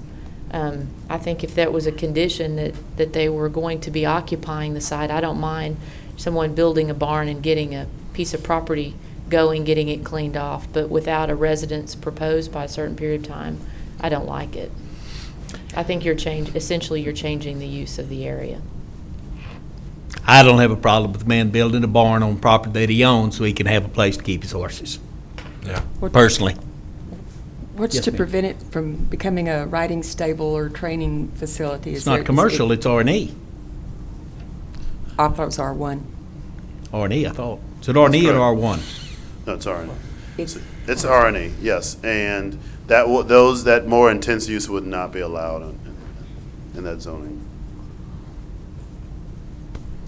Do I have a motion to approve? Do I have further council consideration? Do I have any comments from the floor? Call for the vote. All in favor, please say aye. Aye. Opposed, nay. Nay. Put 5-2 on that one, please.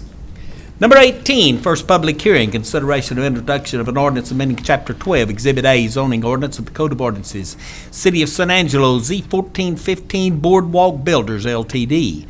An ordinance amending Chapter 12, Exhibit A of the Code of Ordinances, City of San Angelo, Texas, which said Exhibit A of Chapter 12 adopts zoning regulations, use districts, and the zoning map in accordance with the comprehensive plan by changing the zoning and classification of the following properties to wit: an unaddressed tract comprised of approximately 25.4 acres bordering the west side of South Concho Drive and I guess that's east of Bright Avenue and far south San Angelo, more specifically being a combination of 25.4 acres out of the J.J. Schaefer Survey 0646, Abstract 1882, and the CZEC Survey 645, Abstract 4212 in far south San Angelo, changing the zoning classification from Planned Development PD with underlying single-family residence RS1 and low-rise multifamily residence RM1 to a single-family residence RS1 district, providing for severability and providing a penalty.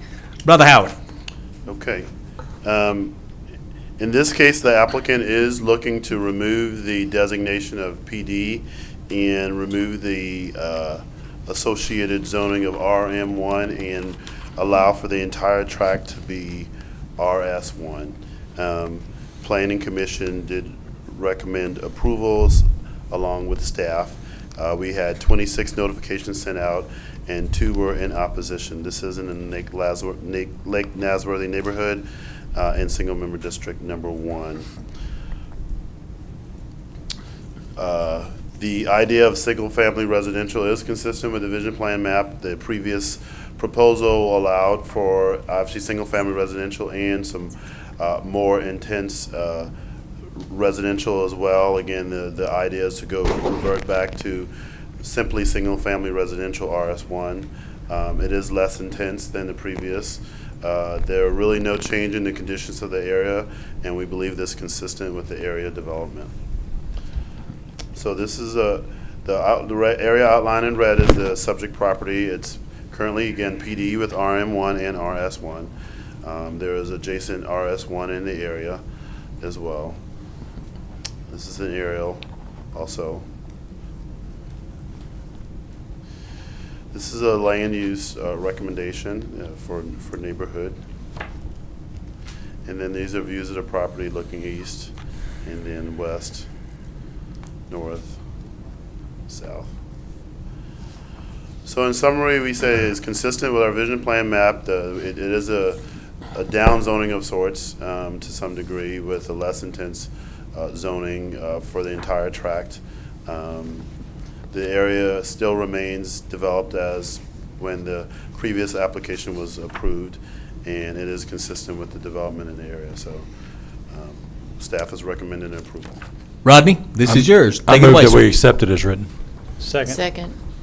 Do have a motion, Rodney, that we accept it as written. I'll take Johnny's second. Do I have any further council comment on this, Charlotte? Just have a question. Yes, ma'am. What was it zoned before it was changed to PD? It was, it's a very good question. It was primarily RS1 without the RM.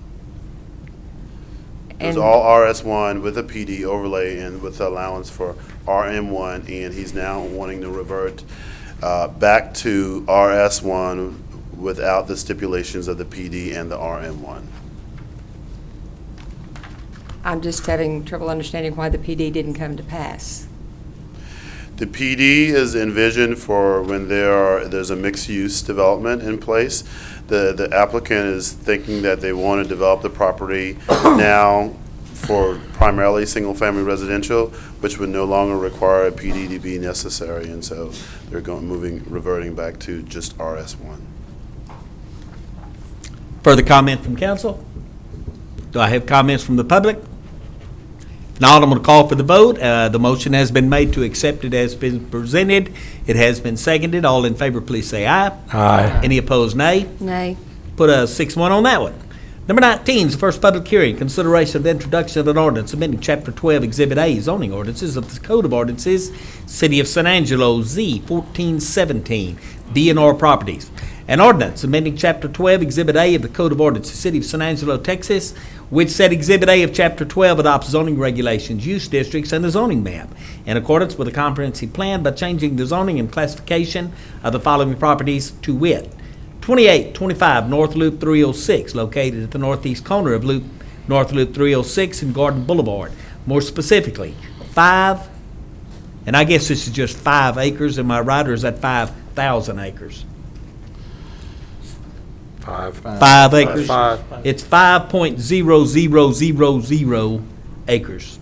located in the Pauline Park Addition Section 2, being the west part of Track C in northeast San Angelo, changing the zoning classification from general commercial CG to a heavy commercial CH district, providing for severability and providing a penalty. Patrick?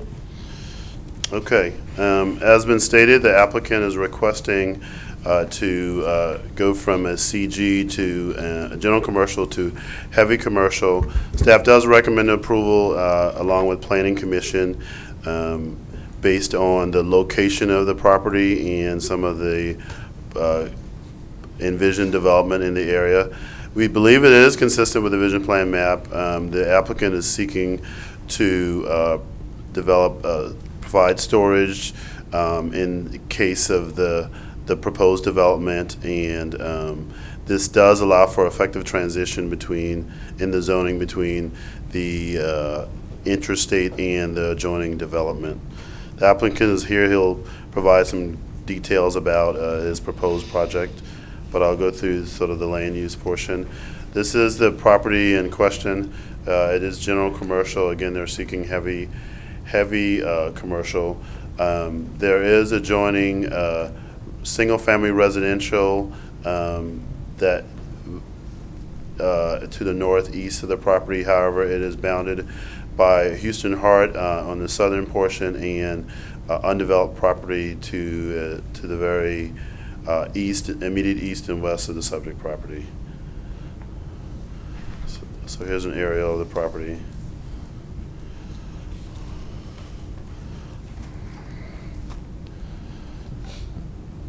And this is the land use recommendation for commercial along the areas abutting Houston Hart, with commercial with somewhat of a buffer, with the Smith Boulevard being somewhat of the transition point. These are aerials. These are pictures of the property looking from north from the property, south, east, and west.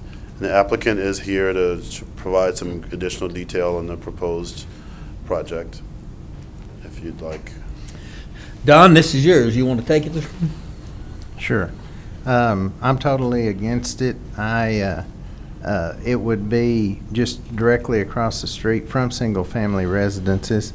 It's a block and a half from my house, and you know, the noise and all the different things that they can do there. I've had about 3 different calls now that are in opposition of it also. I think that it makes for a bad transition, along with the fact that Pauline Baptist Church has adjoining property there also, and I just don't think it's a good fit for the neighborhood. Put that in the form of a motion? Yes, move for denial. Second. Do have a motion to deny. I do have a second. Is there any further council comment on this before I open it up to the public? I have a question. Yes, ma'am. In driving yesterday for the agenda items, I tried to look at each case that was on here, but the development standards, heavy commercial requires a 25-foot front setback for any structure. Correct. That's the structure. That doesn't require setback for any sales vehicles, you know, tractors, trailers, trucks, you know. Is that also required, or is there no requirement, the way I'm reading it? That's correct. I guess the only problem I've got with this is not for the proponent now, but when we change a classification on a piece of property, that goes with the property. And if he sold it tomorrow, man, there is no limit of what could be out here. Let's take some comments from the public. Come here forward, sir. State your name. I'm going to give you 3 minutes. If that's not enough, if you'll tell me, I'll ask the council to give you more. Yes, Mayor. I'm John Godey. I'm just a recent new transplant from Goodfellow Air Force Base. I'm actually retiring here in this city. I live on 2838 Selman Drive, so I'm within about 500 feet from this property. I have some basic concerns with this proposal to change this property because it's going to threaten the livelihoods and former military members and military members who do live in Pauline, who do not realize the effect that this will bring to our neighborhood. Our neighborhood is nice, safe, it's sound, Yeah, I have to deal with the occasional ambulance drive, firefighters, police going up to the correction center. I don't mind that. But with this proposal, this heavy commercial can potentially bring 24/7 hammering and commercial activity. I don't want to deal with that. On my drive alone, I'm already dealing with oil workers who are bringing their equipment in on my drive, along my road. I haven't gone to code enforcement yet, but it's starting to irritate me. Okay, in addition to that, it's going to affect our values of our homes. I have been lucky enough to buy a house in this city at a low point, and now my house has gone up. With this implementation of this commercial property, I can see my properties as fellow military members watch that property value go down also, and suffer losses that we can't really afford because we only get paid a very little amount of money. I'm sure you guys all understand because you only work for $50 a month. So, 40. I get 50. 40. The rest of them I get the big money.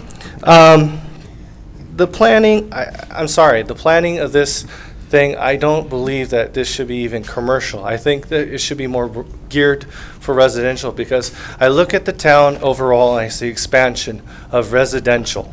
I see this area of Paul Ann as a big expansion point that could potentially be developed rather than commercial, but be single-family homes. I feel that I'm going to try to find the way to go through that process, but there's no buffer zone. I'm going to have a heavy commercial place within 500 feet of my house because I live at the end of the road, but I have 4 military members that live with children that's going to live within this 200-foot buffer zone that they said that they, notified. Most of those individuals don't even know that this is going down because even when I went to New York, the zoning change sign actually fell down. So the day I came back from New York, I saw the sign, I called the number, and it had already gone to the planning commission. So I approached the council to humbly say, please do not change this to heavy commercial because it's just going to ruin my family's lifestyle and my fellow former military members' lifestyles because my whole block is pretty much military. And they don't realize that this is going to happen and their lifestyle and their values of their homes may go down. So I thank you. Thank you, sir. Do I have any other comment?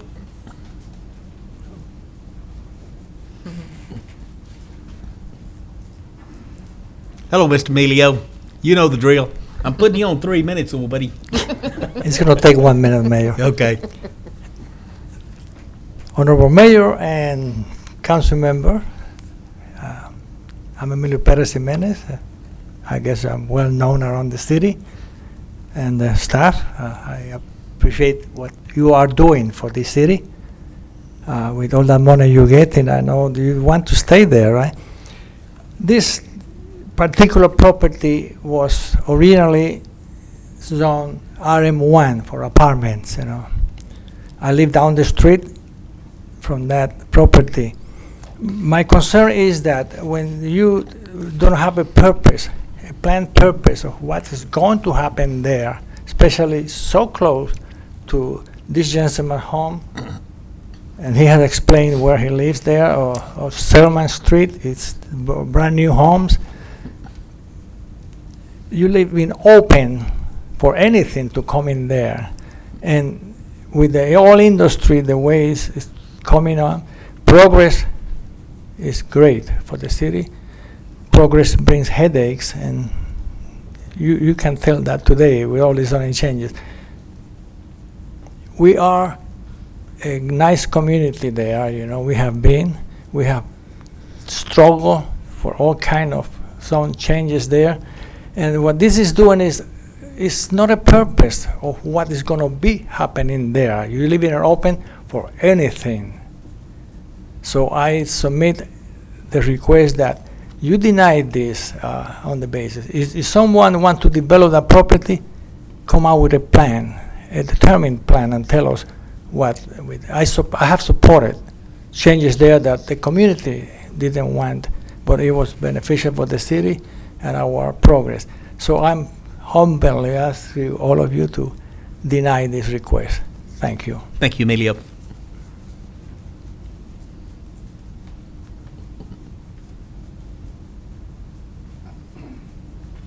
Mr. Darnell? Good afternoon, Mayor, City Council. My name is David Darnell. I'm in the process of trying to purchase this property. And what the intent I'm going to use this 5 acres for is to build a nice office facility for my construction company. We do have dump trucks, backhoes, excavators. 99% of the time, they're not in that location. They're out on a job. As far as storage, we keep on hand pipe, valves, fittings, things that we incorporate into different cities, even this city's water and sewer distribution systems. And our intent also is to have a privacy fence around this property like we had out on 50th Street when I had an office out there. So it'd be real close to what we had out there on North Chadbourne. It'd be a nice facility. As far as residential, I'm not sure. I wouldn't want to have a house out there on that frontage road with the traffic that's up there on 67 now. So I'm not sure where that's coming from, but I will tell you this: if this does get done, there will be a nice facility in that neighborhood when we get through. Thank you, David. Mr. Becker? My name's Charles Becker. I'm the one that's selling the property, and the thing is, right across the road, Don, you've got a 18-wheeler that's been there for I don't know how many months. It has a road off of Garden. I've got pictures of it. It's parked right along the side of the street, been there forever. And then over to the left there, to the east of Paul Land, on their property, there's a huge plow, a road plow that you plow roads and make roads with, and a big roller. And mesquite's grown up in them, I know, for 2 to 3 years. And to me, that's heavy commercial that they're using it for. That truck's in and out all the time. So anyway, it's not a bad deal. So whatever y'all think, appreciate y'all's time, and wish you got paid more, guys. Thank you. Thank you, Becker. Do I have further comment? Charlotte? I had the opportunity to visit Paul Ann Baptist Church not too long ago. My little great-grandbaby was being dedicated at the church. Boy, there's a lot of members out there. There's a lot of traffic on Sundays. And I was reading in a paragraph in the planning, one of the oppositions, and I guess it sticks with me, so I'm going to get back up on my soapbox about traffic, and et cetera, and so forth right quick. You know, a heavy-duty piece of equipment takes more space and more time to stop than regular car traffic, and I cannot feature this being between to have to go through these heavy pieces of equipment to get to a residential when our limited access to that subdivision is what it is. So I can't support it because of the safety issue. Further comment from council? Come on up, David. I'm going to give you the minute and 57 that Becker left on the clock. As far as the traffic issues, you know, our intent is to go up the highway and turn back in by Howard College and come in Frontage Road, because our entrance is going to be on the south end of that property. Now, my pickup and my small trucks, yeah, we'd probably drive through that neighborhood by that church, but our big trucks will not. Thank you, David. In defense of David, I've lived by his construction company out on Chadbourne for years and years, and it was a nice facility. It was well kept up. It had a fence around it. So, you know, in defense, David, you have done what you're supposed to out there. The only problem I've got with this is that if we let you build today and you leave tomorrow, there's no telling what we'll get, because this classification goes with the property. It doesn't go with David Darnell. And that's the only problem I've got, is what could happen, not with you there, but what would happen if you were not there. Right. And that's kind of where it stands. Do I have any further comment from the public? One more? Yes. You got 57 seconds left of Becker's 3 minutes. 57 seconds. Thank you, sir. In all honesty, the heavy industrial area, you know, he said that the semi truck's been there. Yeah, it's been there, and code enforcement has not caught it. So, you know, that's why I'm getting mad, is because you have this big big rig sitting out in the middle of Paul Ann Baptist's parking area, well, the undeveloped area. And then the heavy roller and the bulldozer, I recall it was in a home development that was adjacent to the mobile home park that has stopped. I don't recall who the company was, but it's still there. So I don't know, maybe they just thought it was their parking area and don't have any money to move it. So if he leaves, that's heavy commercial. Now that opens it up to oil field. And that's my fear, is having oil field because it's already on my driveway. So that's all I have to say. Thank you, sir. Thank you, sir. I'm going to call for the vote. The motion has been made that we deny this. It has been seconded. I will call for the vote. All in favor of denial, please say aye. Aye. Any opposed, say nay. Drop a 7-0 on it. Let's see, we've already done number 20. This is number 21, update and possible action regarding the 19th Street Sidewalk Project, requested by council members Farmer and Vardaman, presented by City Engineer Carl Bednarz. Good afternoon. Mr. Carl Bednar, Carl's- City Engineer. Mr. Carl. Thank you. Just a quick update. This is on our 19th Street project. Sidewalk project runs from Bryant to Lilly Street. I don't have a presentation here. I just have a few words for you.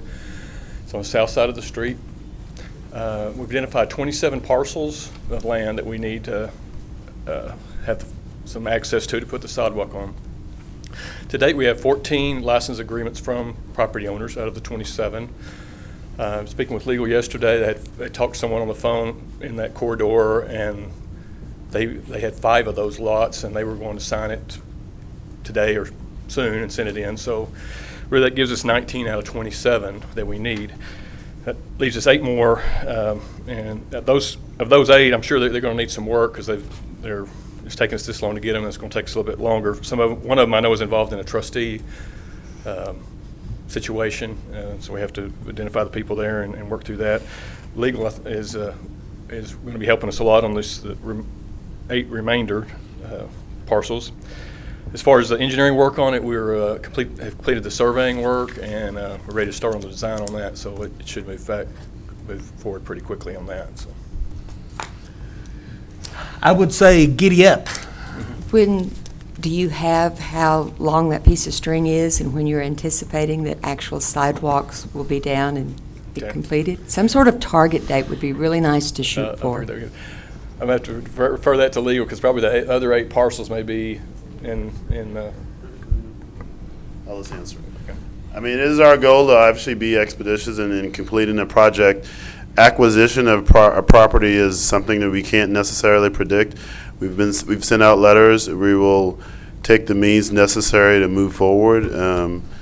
If that ultimately means condemnation, which we obviously aren't inclined to want to do, but we are being creative in our attempts to try to contact the property owners and express our serious interest in acquiring the easement to move forward. So it'd be very difficult to anticipate how long that's going to take. However, once we've acquired the properties, it should only take about 3 to 6 months to complete the work. So that's what we're anticipating.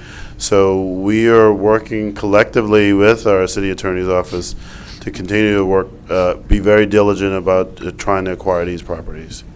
Patrick, can we have a drop dead date where we say, okay, after this date, we're not going to get a hold of the people, we need to go ahead and start legal procedure?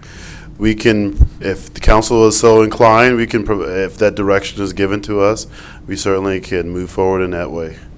I thought Mr. C was going to walk with us. He did walk.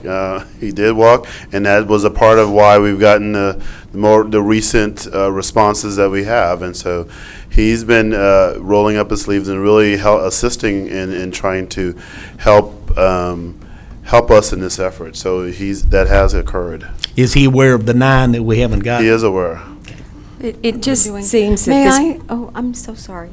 This project has been going on 4 or 5 years. It's just a never ending because we just never wrap it up. And I think the citizens that walk and shop in that area are deserving because of the high amount of traffic that we need to make it a right. Well, to be honest, it has only been in the last 5 months that we've actually started moving forward with design and acquisition. So there was other issues related to funding and approval of the project that has caused the delay that you've experienced. But since within the last 5 months, all of what has been discussed is what's happened. Why don't, Cindy, did you? Councilmember Farmer and Councilmember Vardaman, I wanted to have Cindy give some very specific information as we've been she's been updating me every day about the contact with the citizens, which I know is your concern. So she's walked up in the meantime, and here she is. Thank you. We were able to acquire 4 additional easements in the last 2 days. We've had confirmation from several property owners after we've made had personal conversations with them that they will be signing the documents. They lost the first instrument that was mailed to them. We are providing self-addressed stamped envelopes to assist in returning that. We've had positive reactions and discussions with the remaining property owners, so we feel like that we should complete the task of acquiring within the next few weeks. So what in your opinion is a good drop dead time? Is 2 months long enough, or? Yes, sir, I feel like 2 months would be, we hope to have them all tied down by that time. Okay. And may I add, I work closely getting these updates with Cindy, and she's done an excellent job phoning and reaching out. However, what we can't control are the property owners whose property is tied up in an estate, right. And so therefore we would be required to commence condemnation, right. And so that would give a longer time frame. So Cindy and I will sit down and we'll look at the various property owners that we have absolutely no hope of having a consensual, agreement, and we can update you on that. Okay. Well, I'd like to borrow a phrase from my esteemed colleague. I'm going to steal it from him. I don't want this to become the forgotten zone. Mayor? Yes, sir. Marty? And then we were at 14, we got 5, we're at 19, and Cindy, are you saying we're at 4 more to 23 now? No, that 19 does count the ones that I had Okay. conversation All right. with. We do have some heirs that have never been notified, so we have identified the heirs now and are reaching out to a spokesperson for the family in hopes of having that spokesperson contact the heirs that or do some type of an assignment of their interest to power of attorney or some form of legal action so that one person can sign on behalf of the heirs. Okay, thank you. Michael? Mayor, if I could clarify understanding of what we heard, 2 months, that would be the first meeting in October that we would report back with the current status of the license agreements and get final approval at that point from council to move one way or another. Fair Is enough, that all right, Charlotte? Councilman Farman? Yeah. Good plan. Thank Ms. you. Farmer, are you okay with that Yes, I timeline just also? All right. keep the ball rolling. All right. Item number 22, discussion and possible action on matters related to the fiscal year 2013-2014 budget and specifically general capital projects. Ms. Morgan. Hello. I have one item. We're taking a step back and talking about the current year's budget that we had discussion early on this fiscal year about how to allocate the pay-as-you-go capital that was set aside in the 2014 budget. And in your background is a list of the budget was, which I have listed later here. However, just to clarify that we did take action to fund a portion of the fire truck that we fund every year, and then the Fairmount Cemetery improvements. So those items are not what we're bringing for discussion today, just as to clarify. So we started the year with a budget of $1,756,000 and change after we backed out and allocated monies for those 2 projects previously approved. That left $1,190,000 and change available for other capital items. And so this is budgeted and available for for use, but we, when we had discussion early on this fiscal year, we didn't have a specific slate of projects that was approved at that time. And so staff has brought a slate of projects that we recommend for approval, and we can go through these individually, but this is a summary of the list that would completely allocate that remaining budget. Okay.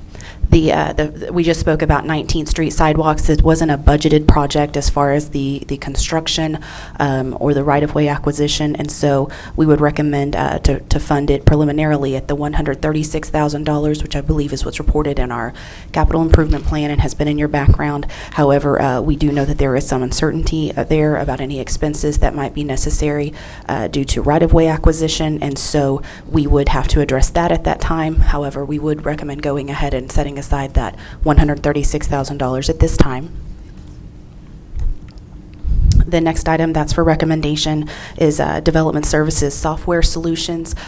Since the improved development process is a priority for council in the 2014 goals, we recommend purchasing and or upgrading software as one way to start accomplishing this. There are additional options to achieve this goal will be vetted and presented as they're developed. However, we would recommend funding $100,000 at this time for software solutions as it relates to e-submissions and other items. That initiative would not go forward without additional communication with council. This is simply budgeting for that amount. The actual proposal for the specific solution would come back to council before we would execute that expenditure. The next item there is also an item off of our capital improvement plan list, fire mobile data terminals. These are the computers that are in ambulances and fire trucks to assist the folks in the field to communicate with dispatchers. The current terminals are obsolete. We cannot get parts for them anymore. We cannot service them. The police department, we were able to upgrade in the prior year. However, we need to address the need in the fire department at this time. So that would be a cost of $182,600. In addition to that, there would be an operating expense for the wireless service to those. However, what's being recommended for funding right now is simply the capital expense. The next item is also from the fire department. The self-contained breathing apparatus packs are necessary to provide the minimum respiratory protection during a fire event. So we're beyond our 15-year capacity for support on these items, and we need a complete replacement of every unit we own. And so that's costly at an expense of $531,950. The next item recommended for funding is the local match necessary for the transportation enhancement project. This is as it relates to downtown improvements to pedestrian and transit infrastructure. Recall that we do have a grant for this item, and we have a resolution by the council to provide the local match, and we recommend that $140,000 of this local general fund dollars be used to match that grant. Then the last item before you for approval is facilities maintenance.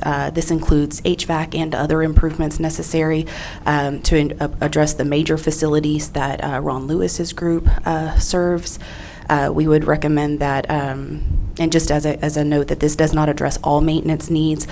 We have over $300,000 in HVAC needs. We have over $250,000 in roofing needs. So any amount that we can invest in that facilities maintenance would help. However, this does not satisfy all the needs as recommended by staff. However, there is some need for outside lighting at City Hall Plaza and HVAC repairs. So the remaining $99,979 that was left in the budget, we would recommend be funded towards this item.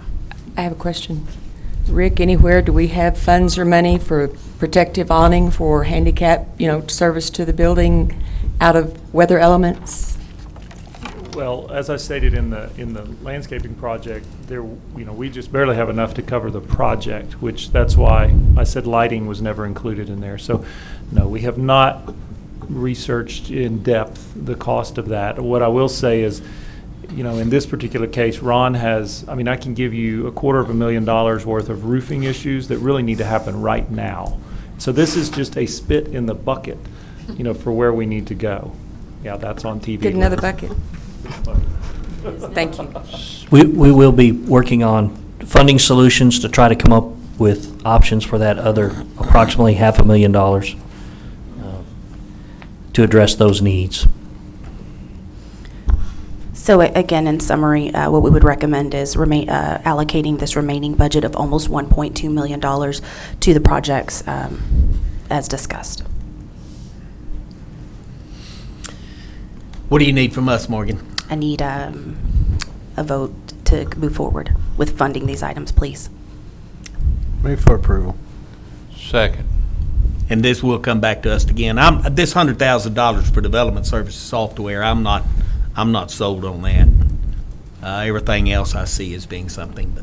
Yes, sir. What is transportation enhancement project? That's a local match associated with a grant we received to do some work on Chadburn, just north of Houston Hart, primarily having to do with sidewalks. Just like the hike and bike trail. We do have a motion, and I got a second, didn't I? Yes, sir. Do have a motion and a second that we approve this as presented. Do I have further council consideration on this? Do I have public comment on this? Call for the vote. All in favor, please say aye. Aye. Opposed, nay. Put a drop of 7-0 on that one. We now are to follow up at administrative issues, which is consideration and possible action on matters discussed in executive closed session if needed. And there are 2 items that we must approve. Ms. Bowling, if you would get me some language on the deal out at the industrial park so that I'll be able to say it correctly. Absolutely, and I might ask you to lend your eyes to item number 6, which is the precise language. This is for the solar lease that you might read. So it would be it's number 26, and it might be a motion, and you could just roll right into that, and you'll be made in the shade. First, shouldn't I? Okay. Okay, well, let's take 25 first. We do have to approve some expenditures from the West Texas Water Partnership. This will be for the months of March, April, May, and June. The West Texas Water Partnership is a partnership between the cities of San Angelo, Midland, and Abilene. We each share 1/3 of the expenses. Our share for the months of March, April, May, and June are $53,605.27. I will entertain a motion to approve that amount. Mr. Mayor, could I ask, do you mind stating what has been spent to date through the West Texas Partnership, our portion? I don't have that. I don't have all that with me. I've got some. I read it upstairs, but I've got. Well, I can tell you what they've got. They've got legal and engineer. Well, just the total, our contribution. 400 and let me see. The total payments made to date for San Angelo would be $408,099.72. Thank you. Motion to approve. That includes the $53,000. That includes 53. So Motion that to would be a approve. total. Do you have a motion to approve? May I have a second? Second. Do have a second, Mr. Fleming? Do I have further council consideration on this? Do I have public comment on this? I'll call for the vote. All in favor, please say aye. Aye. Any opposed, nay. Put a 7-0 on that one. Number 26 will take care of and I'm sorry, Ms. Bowling, I didn't even see that. That will take care of the next one that we discussed. This is consideration of approving, authorizing, and directing the city manager to execute a commercial lease and option agreement for solar electric generating facility of approximately 80 acres of land situated east of North Highway, US Highway 67, north of the City of San Angelo Business and Industrial Park, by and between City of San Angelo and OE Renewable Texas, LLC, in substantially the attached form with such changes, insertions, and omissions as may be approved by the city manager after consultation with the city attorney. Would somebody like to say I will approve that as a motion? So moved. Second. Okay, I do have a motion to approve. And what this is, we are leasing ground. This has come through our Costa DC Development Corporation. It is a company that wants to come in here and put some solar generating equipment up. And the city of San Angelo has negotiated a lease with them that would make it profitable. We're not giving them any money. We do have a graduated plan as far as lease for the first 5 years, and then while they build this thing and put it together, then it becomes a very lucrative thing for the city of San Angelo. Right now, we're leasing this land for agriculture. We're getting very little off of it. Zero. We're not So- even leasing it. We're not even leasing this? No. We're leasing that next to it? Yes. Okay, this particular spot, we're getting zero money off of, and the property next to it, we're leasing agriculture, we're getting very little. So this is a plan that COCDC has come up with to utilize some of this property at the industrial park. And after 5 years, when they get this thing together, it's going to be very big business for us and for the city of San Angelo and for them. I do have a motion to approve. Do I have public comment on this? Do I have further council comment? I'll ask for approval. All those in favor, please say aye. Aye. Opposed, nay. Put a 7-0 on that.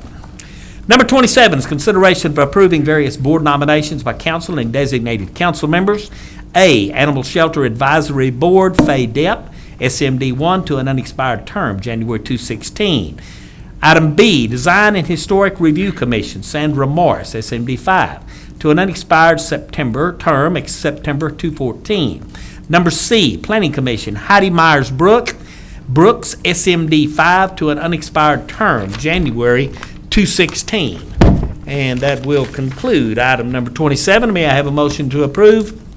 Move that we approve. So seconded. Who said first? Who said it all? I did. You did? I'm going to take Rodney. I heard him first. And I'm taking Marty's second. It has been approved. Motion has been approved. The motion has been made and seconded. Comment from the public? Comment from council? All in favor, please say aye. Aye. Nay. Put a 7-0 on that one. Item number 28. Announcements and consideration of future agenda items. Start with you, Rodney. I don't have anything at this time. I don't Marty. have anything at this time. Johnny. Is it possible for us to get an update on the repaving of the streets that were not done correctly? Oh, yeah. It's a good idea. We We need an update on that. Yes, we do. Anything else, sir? There's a property over here on Bird Street. I think Wilson Tires has their tires stored out there, and there's a concern from the neighborhood. There is a mosquito infestation, and maybe we can get an update on that. I think there's some kind of an agreement with them as to how many tires they can store. Bottom line is, those folks out there are really hurting with mosquito populations. I've heard this one before as well. Yeah. Councilman, where did you say that was? It's on Bird You got it? Bird Okay, yeah, Street. thank Yes. you. Ms. Charlotte? I have two items. One is, in going through some papers this weekend and stuff, I ran across a report that I'd received back in January 2009 that I realized that I've missed, and it has to do with the contract compliance audit with COCDC. And I wanted to share this report with Mr. Roland Pena and see, if we could get these annually and where we stand with each approved project, and especially the fact that somewhere in the bylaws that it requires that the home office, the home ground of a project that is approved for half-cent sales tax funding, headquarters be in San Angelo, Texas, and they cannot move that headquarters without written permission of COCDC and City Council. So I need to look at those and need an update on each one of them, and would like to see an audit compiled report for the citizens as well. The other thing I'd like to discuss is it has to do with the appointments on various boards and commissions that councils make, and I realize that each council member, when elected and they come in, they have the right to appoint whom they would like to have on a board. I mean, it's their discretion, but a lot of times when, like the Historical Society, when things are going on and they've been known that it's going on, to a new person to come in and replace their appointee, I didn't know what our standing was on allowing that appointee to serve out their appointed term, or does a council member definitely have the right to just replace them? So I wanted some discussion on that, and to maybe discuss the wisdom of that, with no particular one committee in mind. I just was asked the question, and I wanted to explore it a little further. Can I piggyback off of that? And I just talked to Alicia earlier today about members that are on these boards that are not participating in these boards the way they should be. I would like to have that discussion at the very same time, and the possibility of us removing them after they, So many some are, unexcused. yeah, so many unexcused misses in a year or whatever. We remove them and we replace them. Set some guidelines. Yes. Would like to have that conversation. Thank you. Mr. Vardaman? I have 2 or 3 here. I'd like a status of our dangerous building and our boarded building programs.